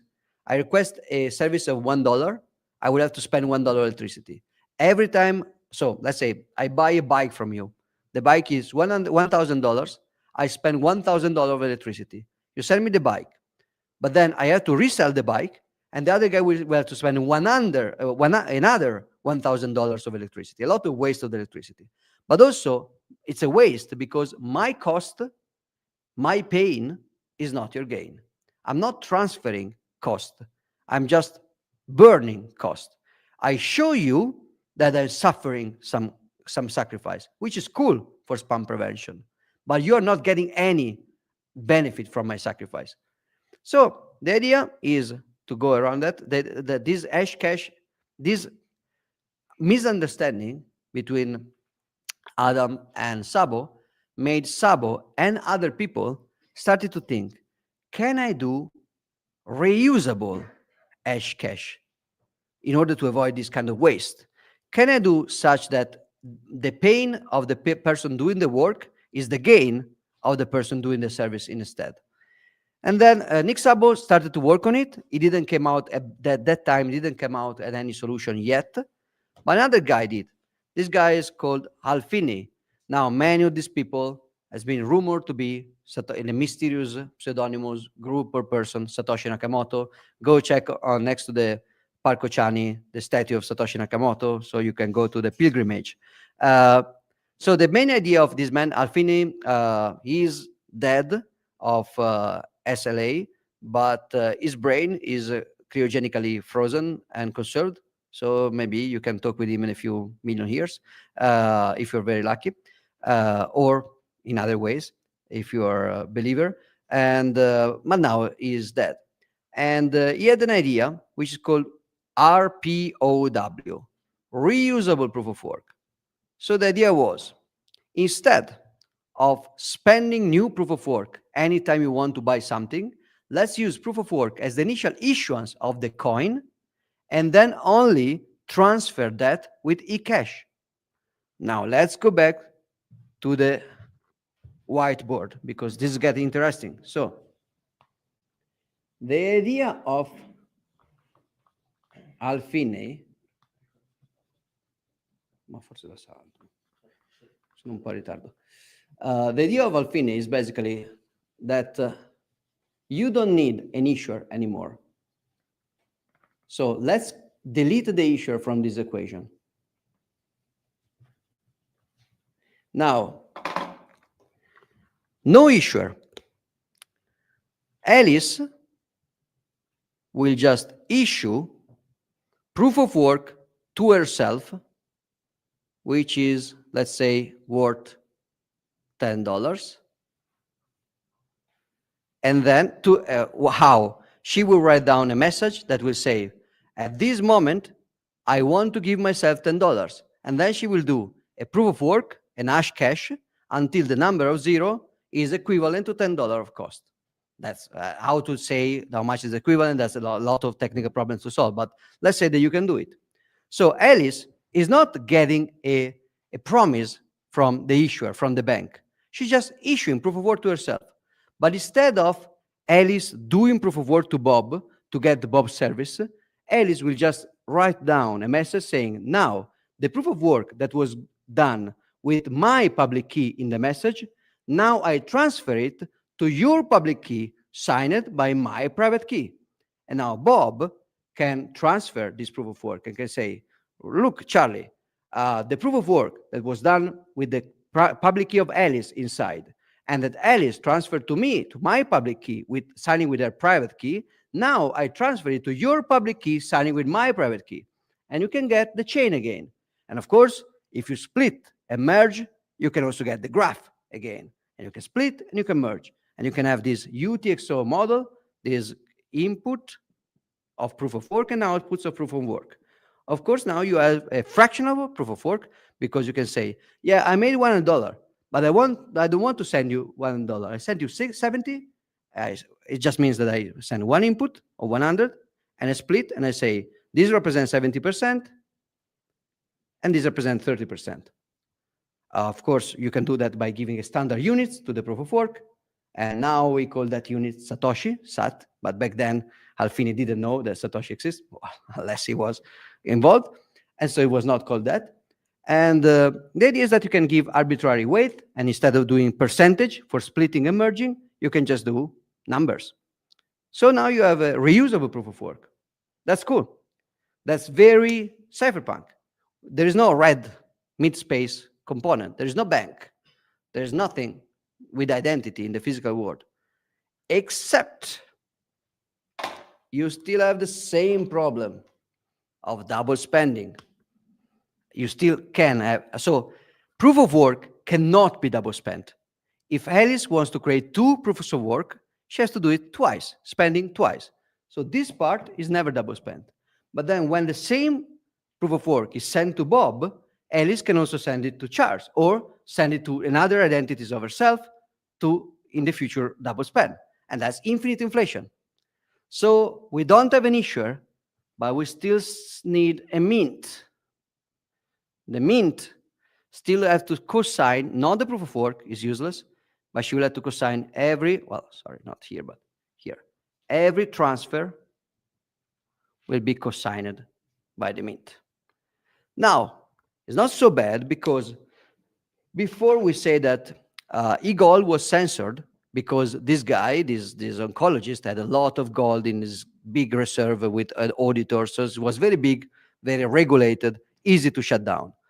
And even e-cash was easy to soft censor because Chaum was going to the banks. Can you issue on my system? No. Okay, over. In this case, do you need to ask permission to a bank to be a mint? Oh, just run a server. Do you need to have a big, giant gold vault with security, with a Luxembourg auditor coming in? No, just a server, just cosign.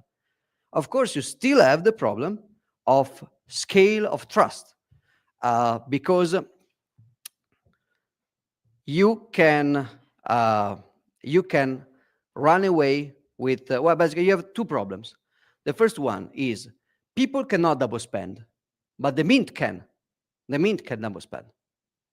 And if it's large enough, they can be censored, but they cannot scam you easily. If they're small enough, they cannot be censored easily, but they can scam you easily, access scam. And in this case, you can have basically infinite inflation. Like the mints of the Roman emperor, they can debase the reusable transferable proof of work by reducing the amount of real proof of work being in any coin. See that I use this disposition of content on purpose because you see that they are back in, basically, now we have another mint. We're going back to the mint. So basically, collectible, I introduce a mint. Now you don't know how much gold there is inside. You have to trust the mint. Then I introduce a bank. Now the token is just redeemable for the gold. Now I introduce the identity. Now I take away the identity and I am back to digital banknotes where I do have a bank. I need an issuer, a bank. And now with reusable proof of work, I remove the issuer, but I still keep the mint. So we are almost like here. We are not really here. We want to go to Bitcoin is not digital gold. Bitcoin is digital shells. Well, I have to think about this. But so the idea is that now we are here, and we have this problem. Two problems actually. The other problem is let's look about the first problem. This problem was solved by Alfini using trusted hardware. So Alfini said, guys, IBM, Intel is also doing that with SGX. IBM is creating a cryptographic chip that will sign the hash of the software is running in the chip. So my signature will come not from me. There will be a private key of my mint, but there will also be a private key that Intel put inside the chip that I cannot read. You just have to trust Intel. Now, one could say, how can I trust Intel? Well, sorry, IBM in this case. I trust the IBM because IBM doesn't even know I'm using it. So they cannot censor me because this chip, I can buy it everywhere. So in order to censor me, they have to basically retire it from the market, but it's already out there. They can leak the private key in order to destroy the chip. But if they do that, their business is over. They have to destroy their business to leak my private key. And I cannot extract it because these are secure modules that if I try to enter and extract it, I destroy the module. It was not bad, but this was a good solution. Actually, Alfini coded reusable proof of work using this. It's not bad. And you can trust the mint because if you, well, this was not trustless or trust minimized. This was provably honest. So you know, well, no, actually, no, sorry, I'm wrong. It could be made trustless. If in order to accept the coin, you also asked that the coin was signed with the key of the chip of IBM, you know that the chip can only run that code. The only way to defraud you is to corrupt IBM. So IBM, the president of IBM must call Alfine, hey Al, let's make a lot of money together. Possible, but unlikely in the business model, at least until it stays low. You can see that it's a good solution. It's a nice one. It's also one that now people are replicating. Like, for example, now Liquid works with HSMs. Like now ARC, we will discuss about ARC. It works with HSMs. So it's still something we use in Bitcoin, but it's not really something that was very elegant to scale in time. Let's say that we want to create a system that will last for 2,000 years. I mean, this chip will not be around. I have to trust. I depend. Let's say the US government will just size IBM and put a lot of backdoor later. So it's not very long term. And also maybe the security of this chip is fragile. After a few decades, I can also try to enter and read the public key. So, okay, it's a solution, but it's not a very long-term elegant solution. There's still a mint. It's a nice mint because it's based on this IBM chip, but still not great. The second problem is hash rate optimization. You know that printing money is the biggest temptation. We analyzed that during the first lecture. If you can print money, you will be tempted to print money. Now, if printing money is extracting shells from the beach, people will just collect it from the beach, okay? It will be a fixed rate because the shells arrive to the beach at a fixed rate. So a very good stock to flow, very high, so very scarce. But then the people from Venice, they will try to recreate the shells with porcelain. So the people will use technology because it's so tempting to create money. So if you can innovate technology to recreate the object that is used as money, you can print infinite money. Obviously, that's the thing you want to do. So all the market forces will try to optimize technology in order to get you able to print money. So in this case, money is proof of work, reusable proof of work. And the first problem is that these are the two problems. So this is another person. There was a boy, 16 years old, with a strange nickname, which was basically Peter Todd in reverse. And he was writing to Alfine and to Adam Beck and to Nick Szabo and to other people in his Canadian room. And he was saying, guys, this cannot work. This cannot work, let alone the secure hardware. But there's another problem.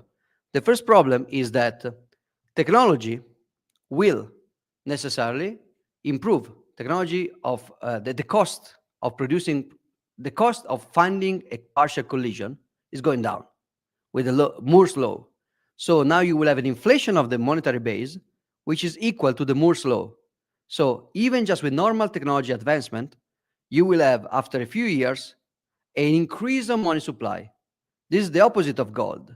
Gold, the more you dig, the more your mine gets empty. So you have a very consistent stock to flow. You basically have 1% of gold production every year. With proof of work, the more technology goes on, the more you produce proof of work.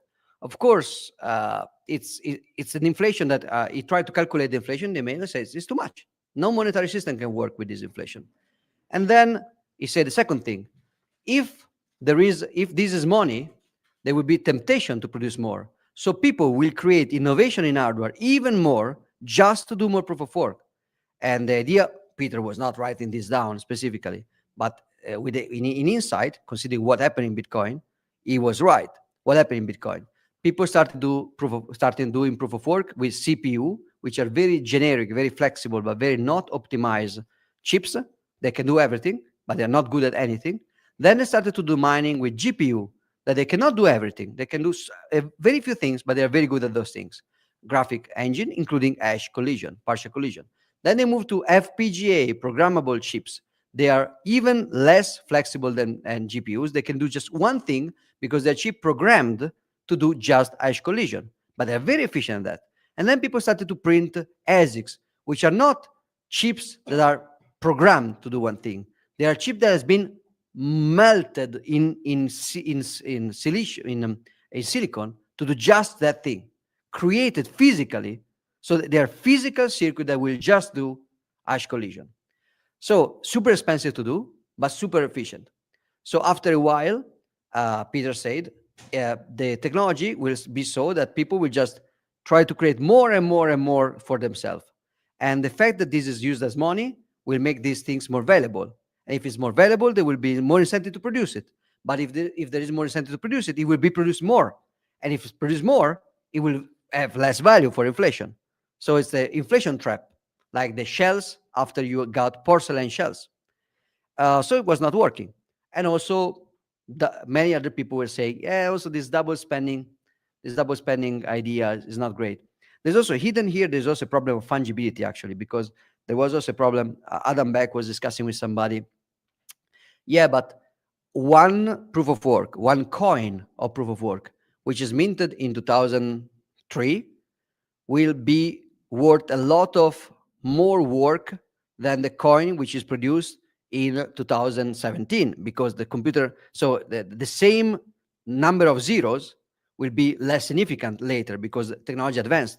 So not only you have a lot of inflation, you also have a lot of unfungibility. This proof of work is not the same effort of that proof of work.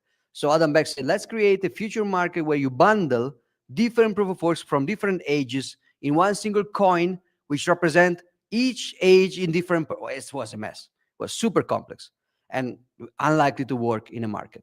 And then, of course, other people were saying, yeah, but double spending, yeah, we have the mint, but it will be cool to get rid of the mint because, for example, one very successful example of cypherpunk software is BitTorrent. So you know that there was Napster to exchange digital files. Napster had one server. Now, Napster was partially peer-to-peer in the sense that people were keeping the digital files on their servers, not on Napster. But Napster had the index where you can easily find everything else.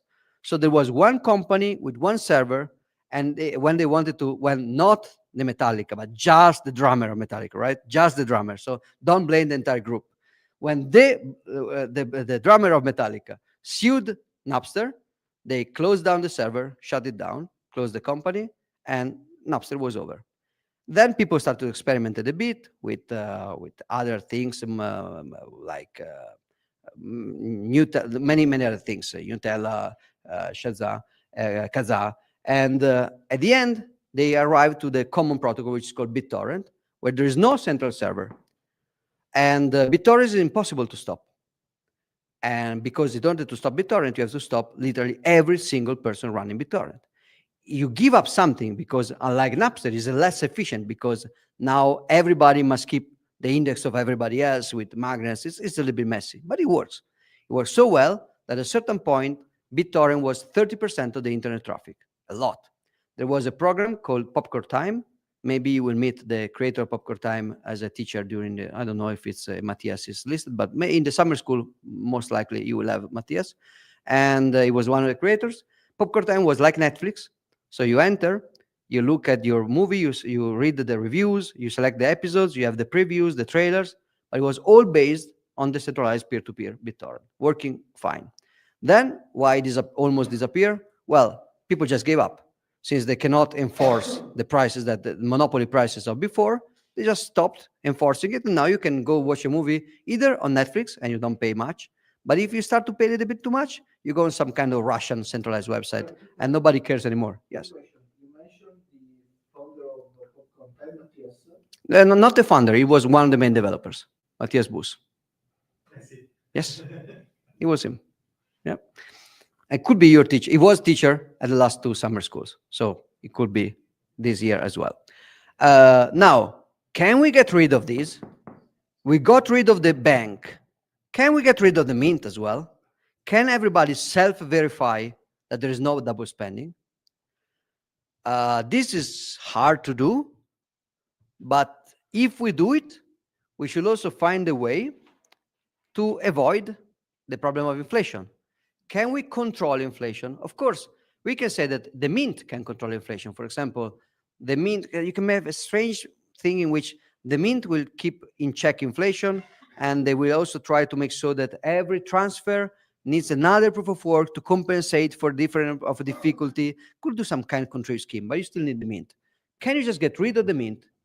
Because the mint also is very tempted to do inflation. And again, the mint must not be trusted, because if it's big and trusted and reputable, it means that you can go to punch Alfine. If you can go to punch Alfine, it's easy to censor Alfine. If you cannot go to punch Alfine, it's hard to censor Alfine, but it's hard to trust Alfine because you will have few incentives to not scam you. Alfine was a good guy, but temptations are strong and he can be secretly replaced by somebody else. So we arrive to this last chapter. I will not explain this chapter today. I will just give you a hint, and then I will start from this chapter more in details, because this is the end of the line for the for what concerns the how chapter, the how lecture. But the basic idea is, so I say you something, but then I will repeat this something next week.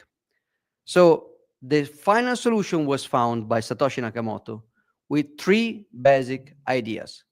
The first idea is to decentralize what is called the timestamp server.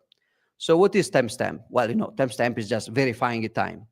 But when you use hash function, you will see that timestamp can become very scalable. There is basically a company. Actually, we may actually give you some example of this company, but there is this company that was giving you certificate of time of stuff, documents, for example, in a very smart way.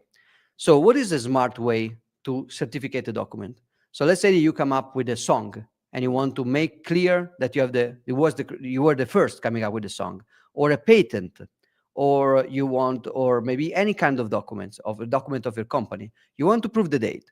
One simple way could be to send the document to a newspaper in the announcement page and just buy the page and put the document. Does that prove the date? Well, kind of, because the cost to retire from the market all the newspaper and to change it is high, because the newspaper goes everywhere. You lose control of that. Even for the newspaper company to retire all the newspaper or to disrupt the business to print fake newspaper with fake dates would be very hard. So you can probably trust. You should not trust newspaper for many things, but for this date, for the date, probably you can. And so you print your document on newspaper. That's time stamping it. Nice. Problem. First, scalability. If you have just not one page, but you have 1,000 pages, that's very expensive. Second, privacy. If you print that, everybody now will see your patent, will see your song, will see your private document. You cannot trust the document. So there is a smarter way. Instead of instead of sending the document to the newspaper, you do the hash of the document, SHA-256, and you send the hash. Now, the newspaper will publish the hash in the advertising or the announcement section. You pay them for it.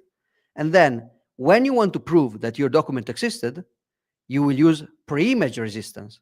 And you will say, here's the document. Here's the hash on that day. There was no other way to know this a document that can be the pre-image of that hash unless I did have the document in my hand first. So the hash proves that I generated the hash from the document, because SHA-256 cannot be inverted. So this is a good time stamping, because now I don't have to buy one page. I can also buy something cool, which is, let's say that I can just do, so hashes are fixed length. which means that if I go here and if I go here and I do this message to HAL, that works. But if I do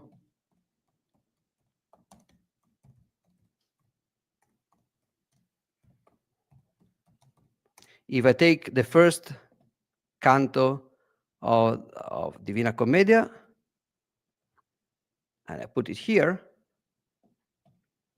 how long do you think it will be? Oh.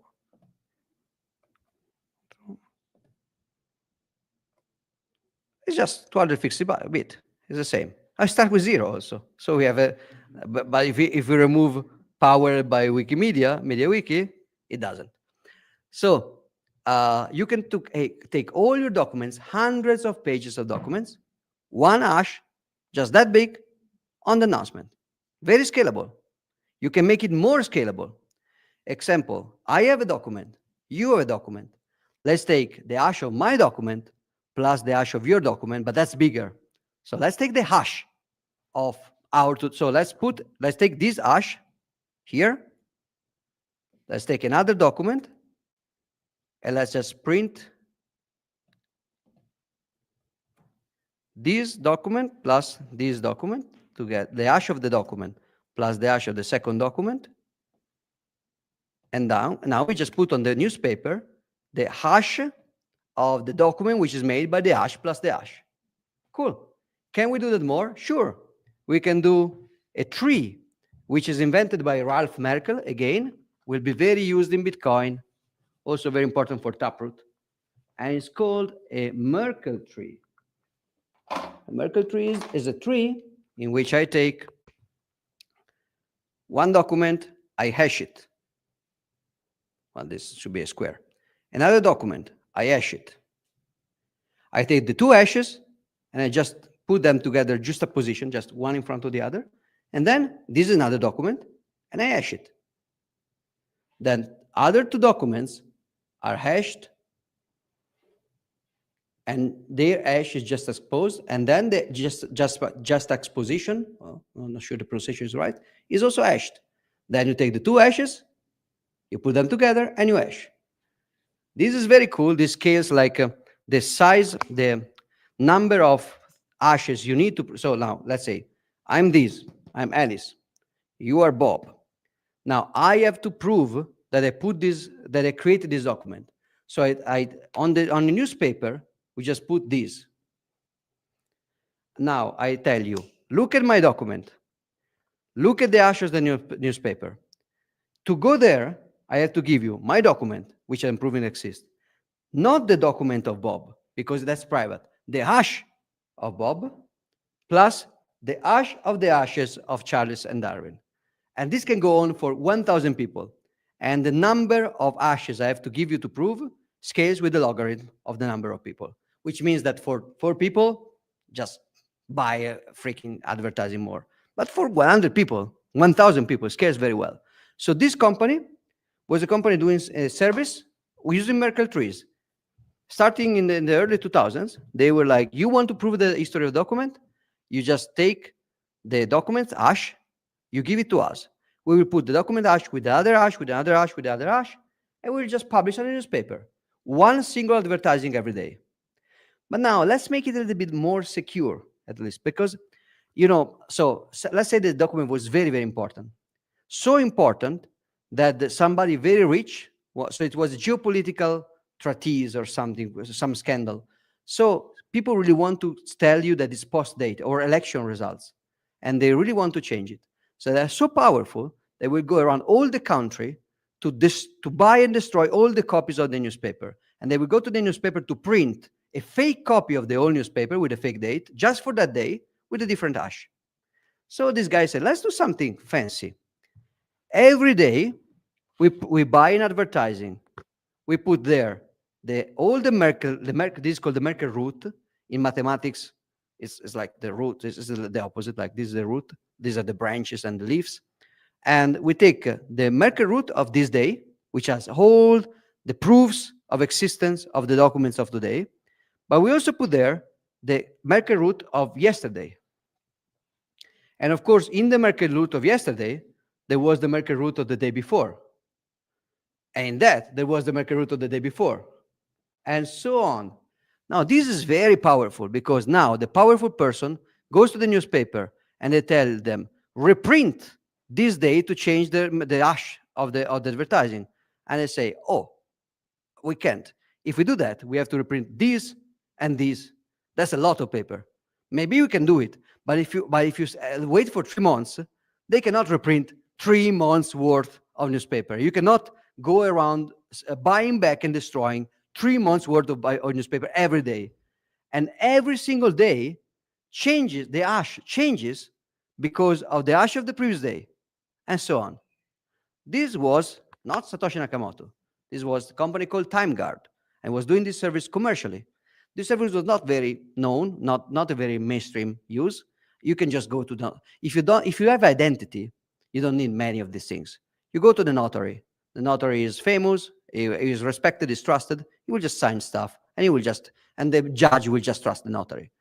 But this is very useful if you don't want to trust anybody. Now, it's not trivial. It's still not elegant. It's just a little bit like, this solution is great, but it's a little bit like the solution of trusted hardware of Alfine. You use the New York Times. What if it goes out of business? Okay, you have to restart your monetary system with another newspaper. But let's first ask the question: could you create anti-double spending with this?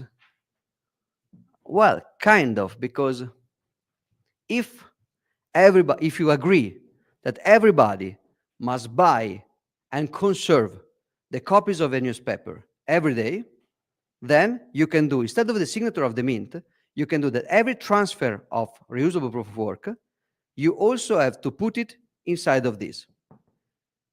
So now everybody will check that so if Alice gives the reusable proof of work to Bob, Bob will check the signature. He will check the proof of work, must be true, easy. To avoid double spending, Bob must check that the document sending the hash, the reusable hash cache to him was actually included in the thing of the day and was not included in the things of the other days. Now, it's not so nice though, because you can prove that your transaction existed, but how can you prove that no other transaction not existed, right? It's a little bit different. So what the people has to do in this system will be to basically keep all the copies of the journals and all the other transactions. Mind, not the hashes of a transaction, unfortunately, all the other transactions. So Nick Szabo was thinking about these things. Peter Toll was thinking about these things. Not many, probably 8 or 9 people were thinking about these things. They were chatting about these things. And then Nick Szabo also had an idea. What is, in order to vote for chronology, we reuse proof of work. We know the proof of work is scarce, is limited, but transfer is not. Work is limited. Transfer is unlimited. Signatures are limited. So what if we can make so that in order to vote on the chronology, we use the proof of work that you're doing as it. So instead of the newspaper, every time somebody is doing a proof of work in RPOW, we include the hash of all the transactions that they see inside the proof of work and the hash of the previous day or the previous 10 minutes or the previous hour or whatever is the rhythm. Because unlike newspaper, this can just come out every minute or every hour. Newspaper just come out every day, but now it's digital. So replacing the newspaper with the proof of work. So now let's draw the scheme again.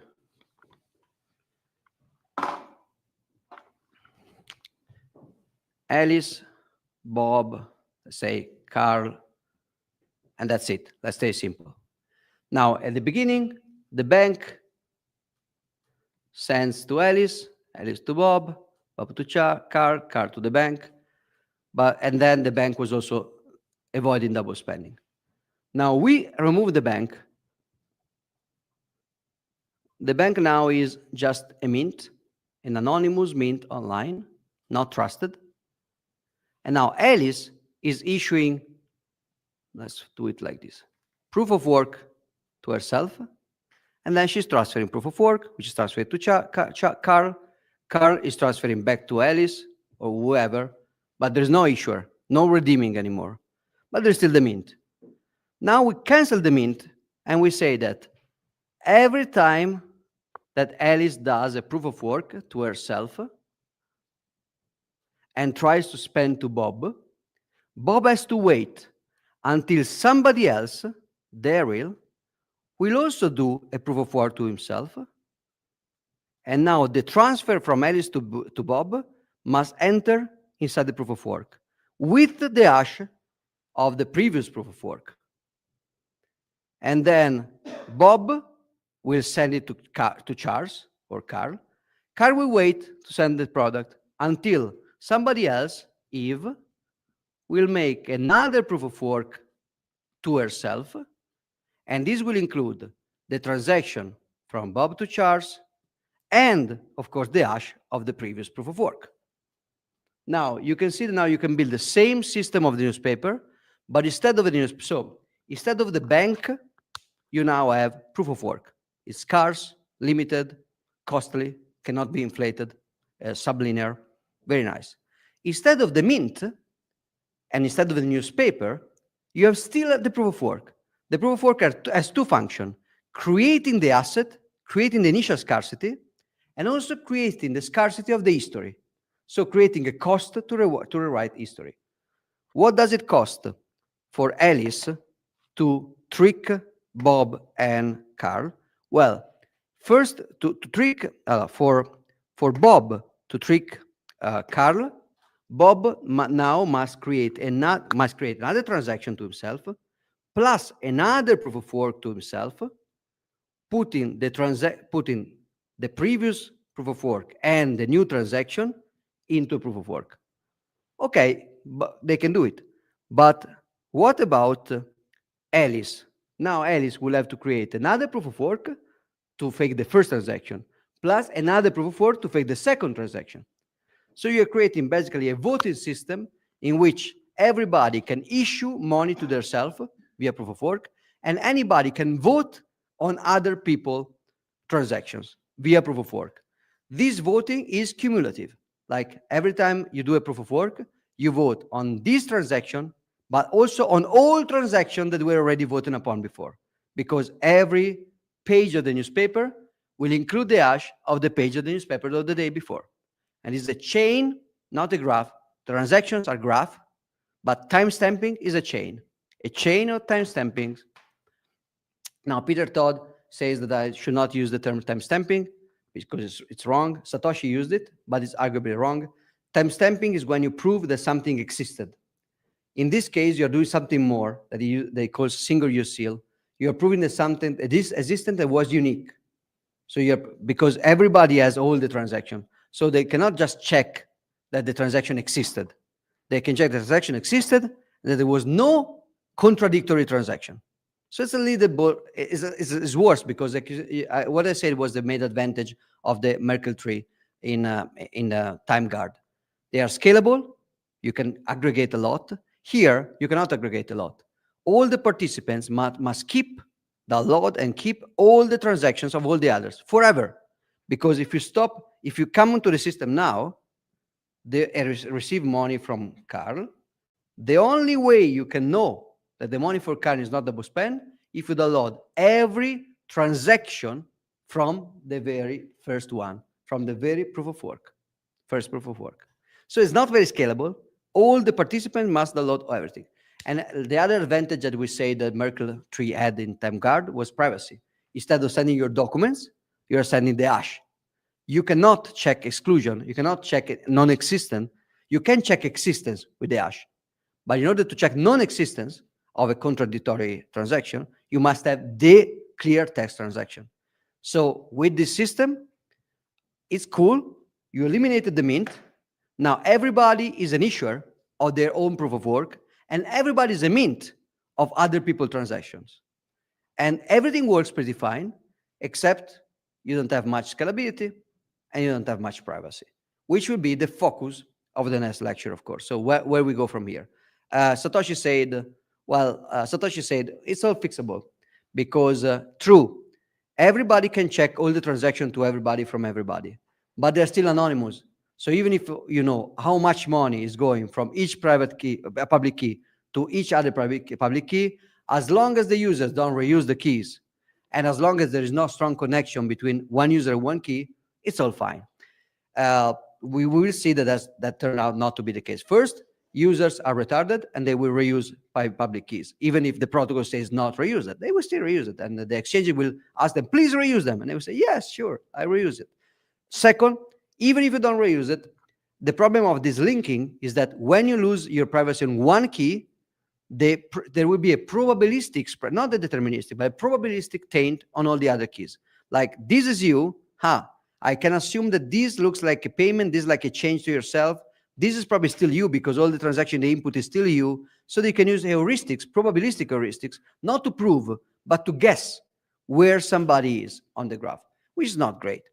And so Satoshi was saying, privacy, well, just don't reuse the keys and never leak personal information. Well, not easy.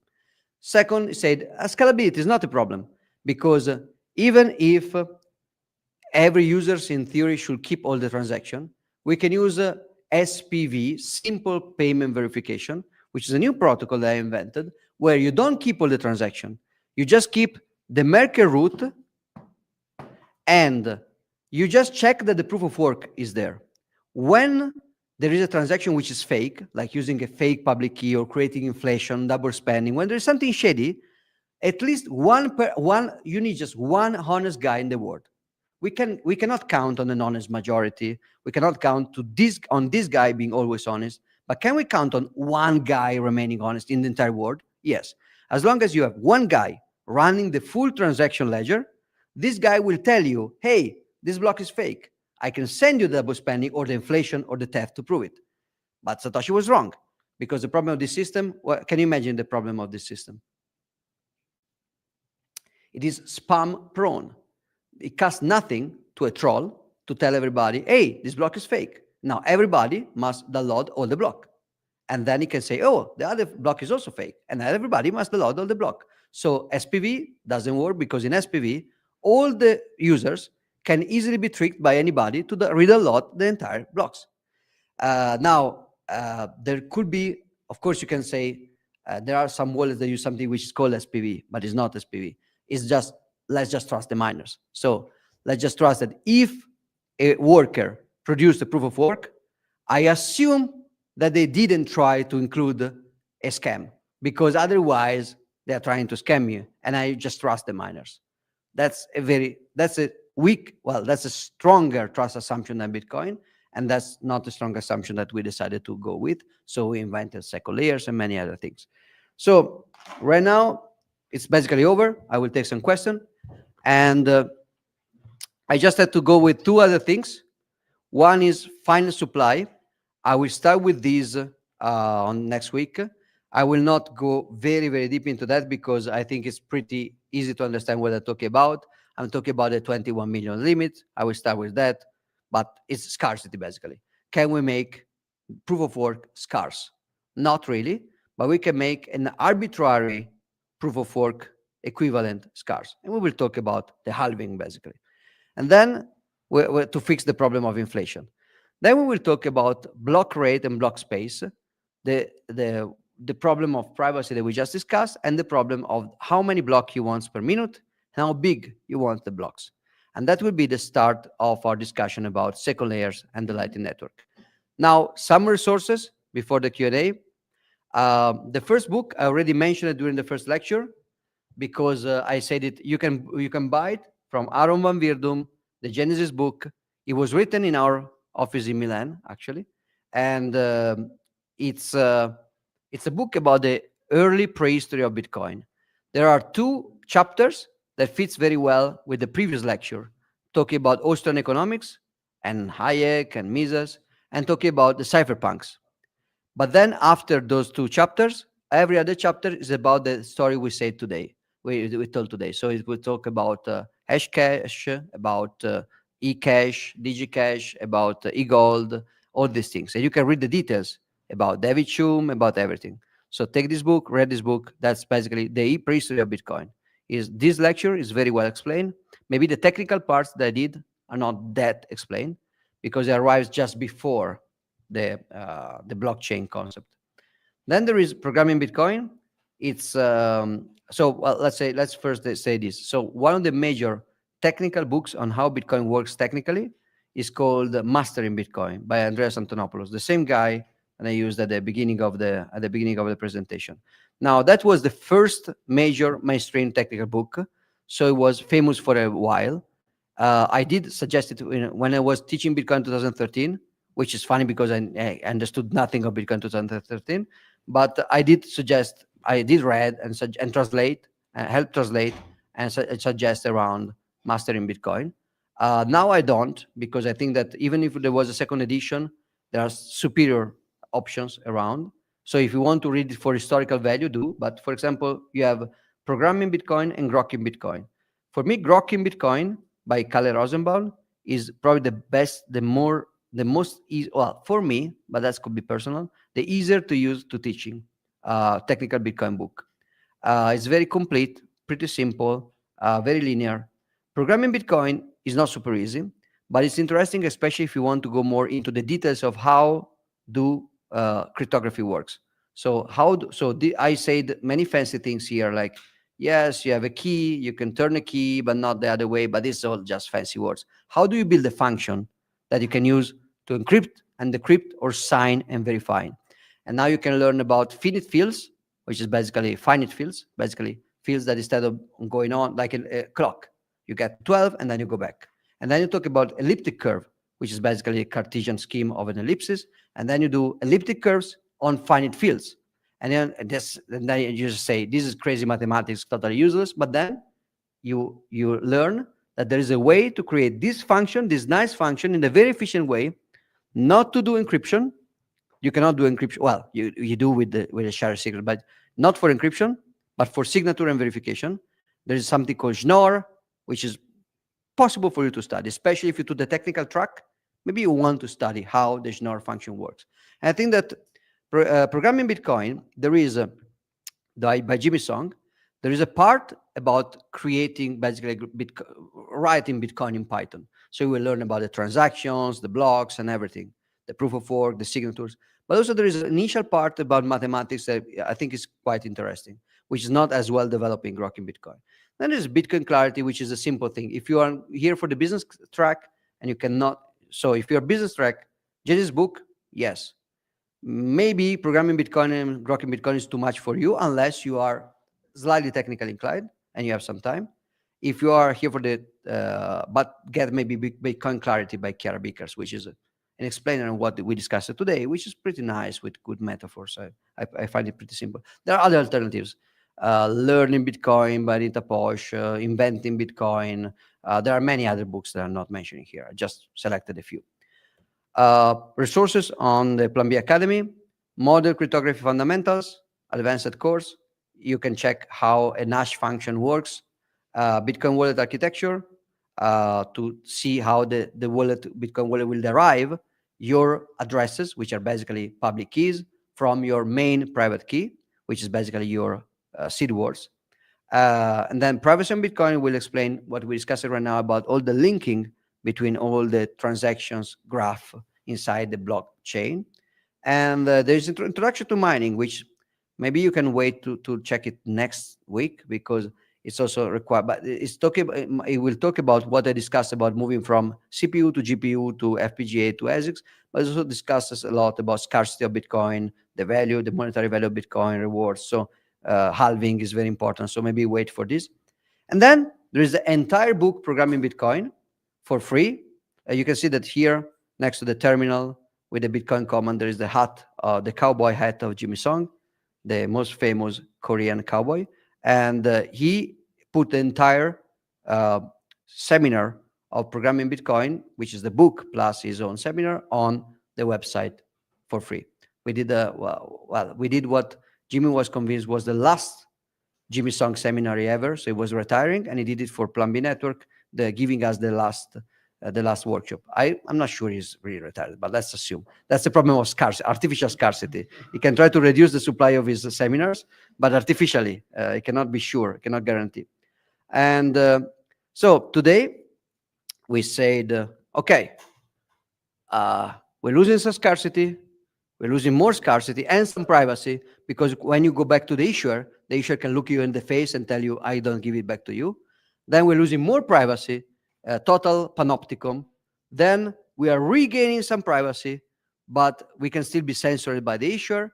And then we are getting some censorship resistant, but we still have a problem of inflation or scarcity. And then we go back to more scarcity. In doing so, of course, instead of just going back to be cavemen, we try to keep all the technical advantages of digital credit, basically, as easy. But it's not really as easy, because we are losing something. From here to here, we are losing some level of convenience for the non-technical users. You have to generate the key. So here, you just go to your bank account, get a password. If you lose the password, just call the bank. It's pretty easy. You don't have freedom, but you don't have much responsibility. Here, you have to generate a key. If you lose a key, and you go to if you lose a key, you go to the issuer.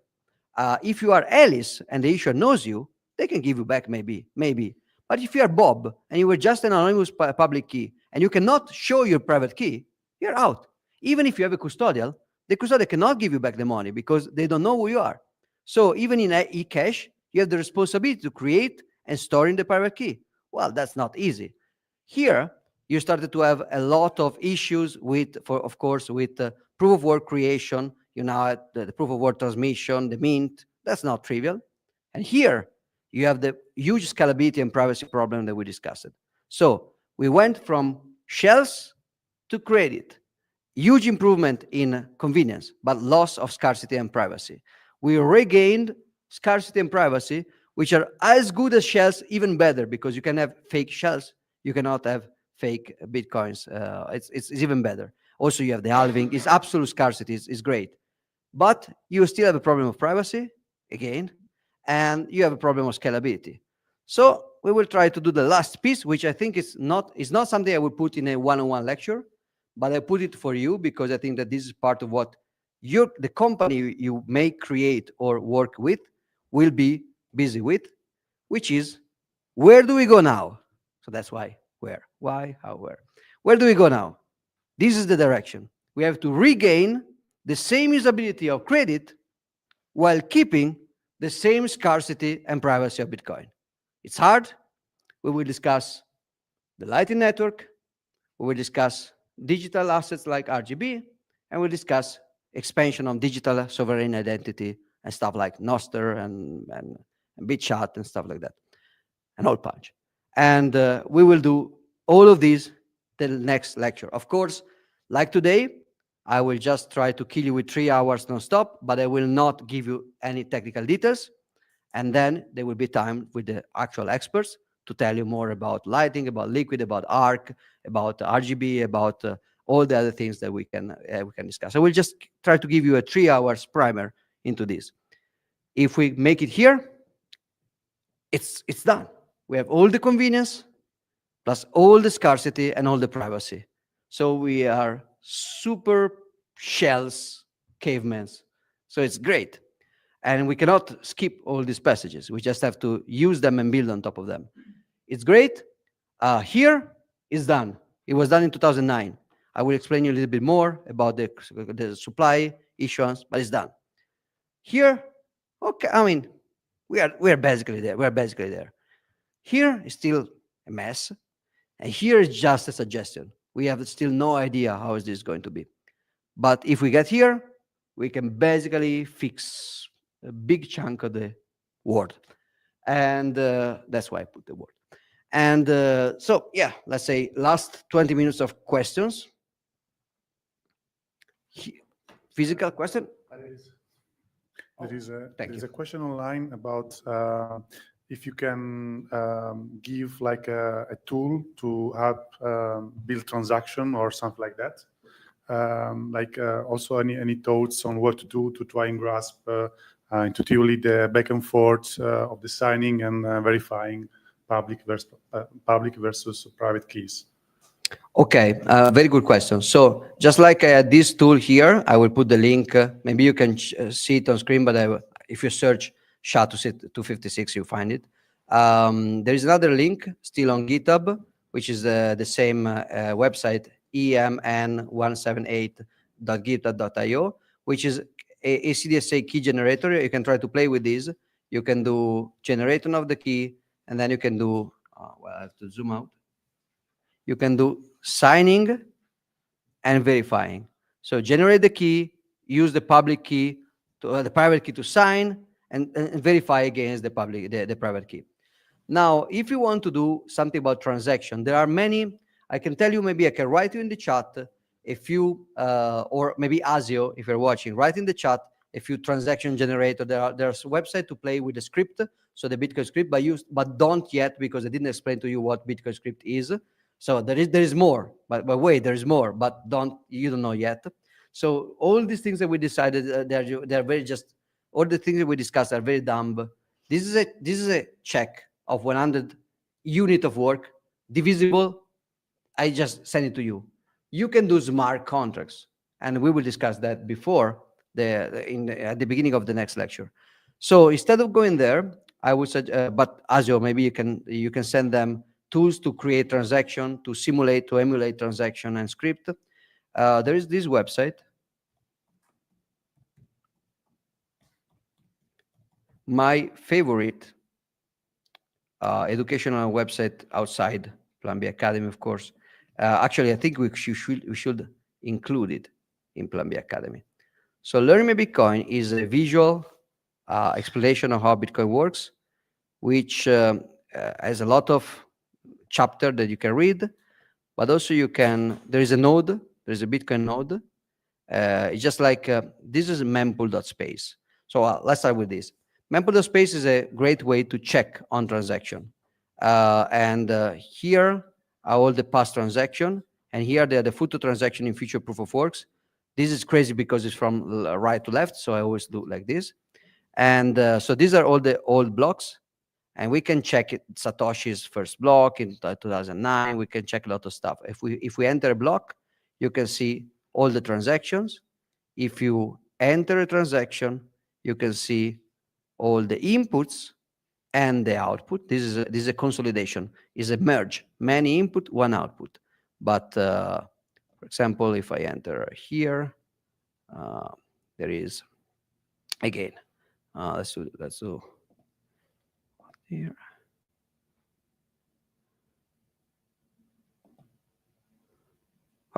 Consolidation, whatever.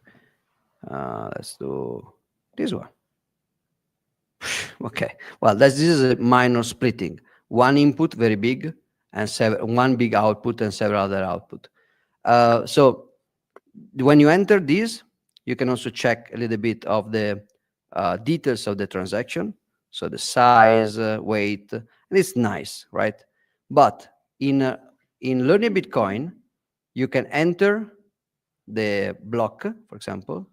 In this block, there is a transaction, and you can check the transaction, and you can also check all the field of a transaction. How the transaction is done, the field, the hex version, and you can check basically like here, random mempool transactions. You see inputs, outputs, and you can press on inputs, and you see what is an input. And you can press on output, and you can see what is an output. And you have the TXID, which is the hash of the transaction, and you press, and you see how the TXID is done. And you have the number, the counter of the output, and you check, V out. Then you have script sig, and well, it's empty, but because it was before SegWit, and now you have the witness, which is after SegWit, and they explain what it is. And then you have the sequence number, the log time.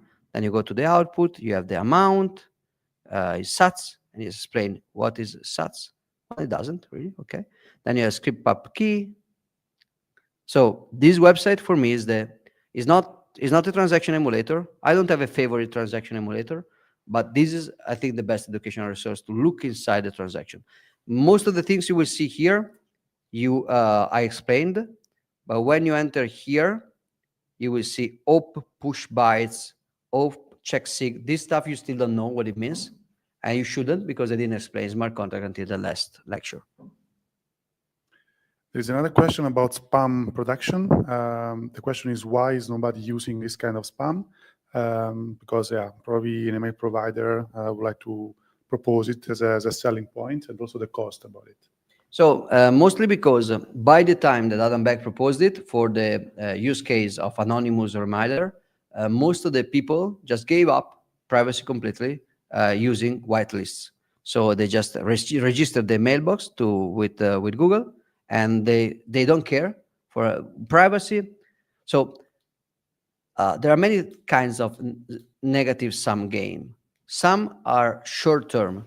I come to somebody, I punch them, I take their stuff. They are angry.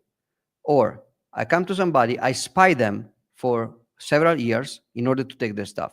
They don't care much for a while until I come to take their stuff. This is privacy problem. Or I inflate the money supply. At the beginning, seems like victimless crime, but then everything will go badly.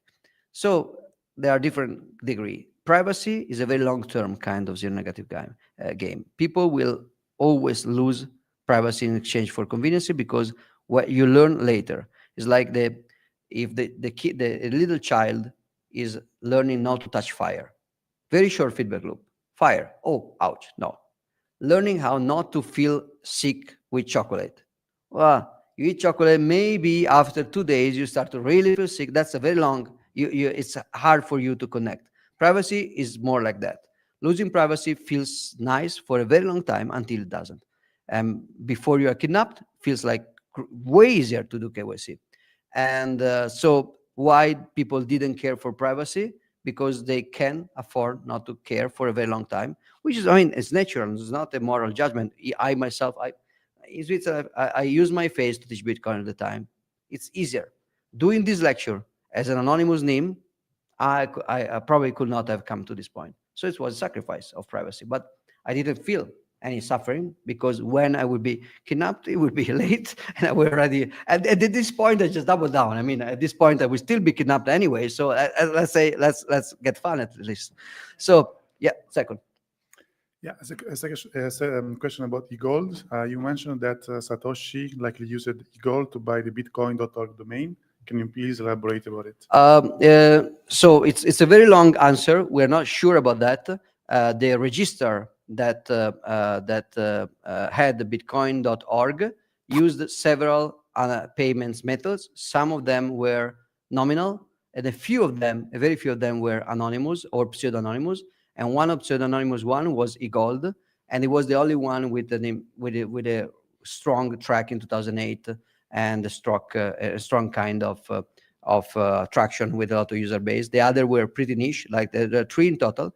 There's been requests sent, of course, as you can imagine, from 2000, I think 12, 13. This website has been basically harassed by journalists and most likely also secret agents and stuff. And to our knowledge, they didn't release, at least not public, any information about Satoshi purchase. But we can assume, considering other parts of Satoshi's OPSEC, which was very, very good, surprisingly good, especially in Inside, because one thing is to be private when you just think you are doing a toy. Nobody will check in on you, so you can be private. One thing is to be private enough that you create a multi-billion-dollar system, and people will look for you everywhere, and still is pretty sound. So his OPSEC was incredibly prescient.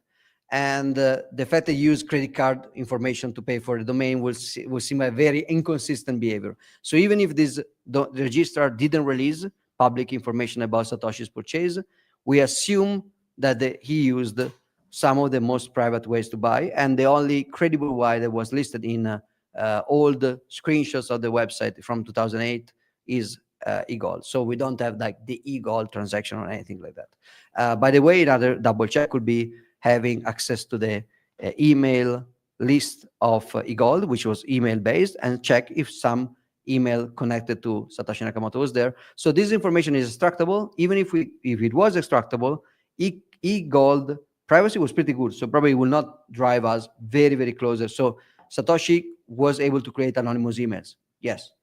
Once you have that, you could use e-gold. So it would be a nice rite of passages between gold and Bitcoin.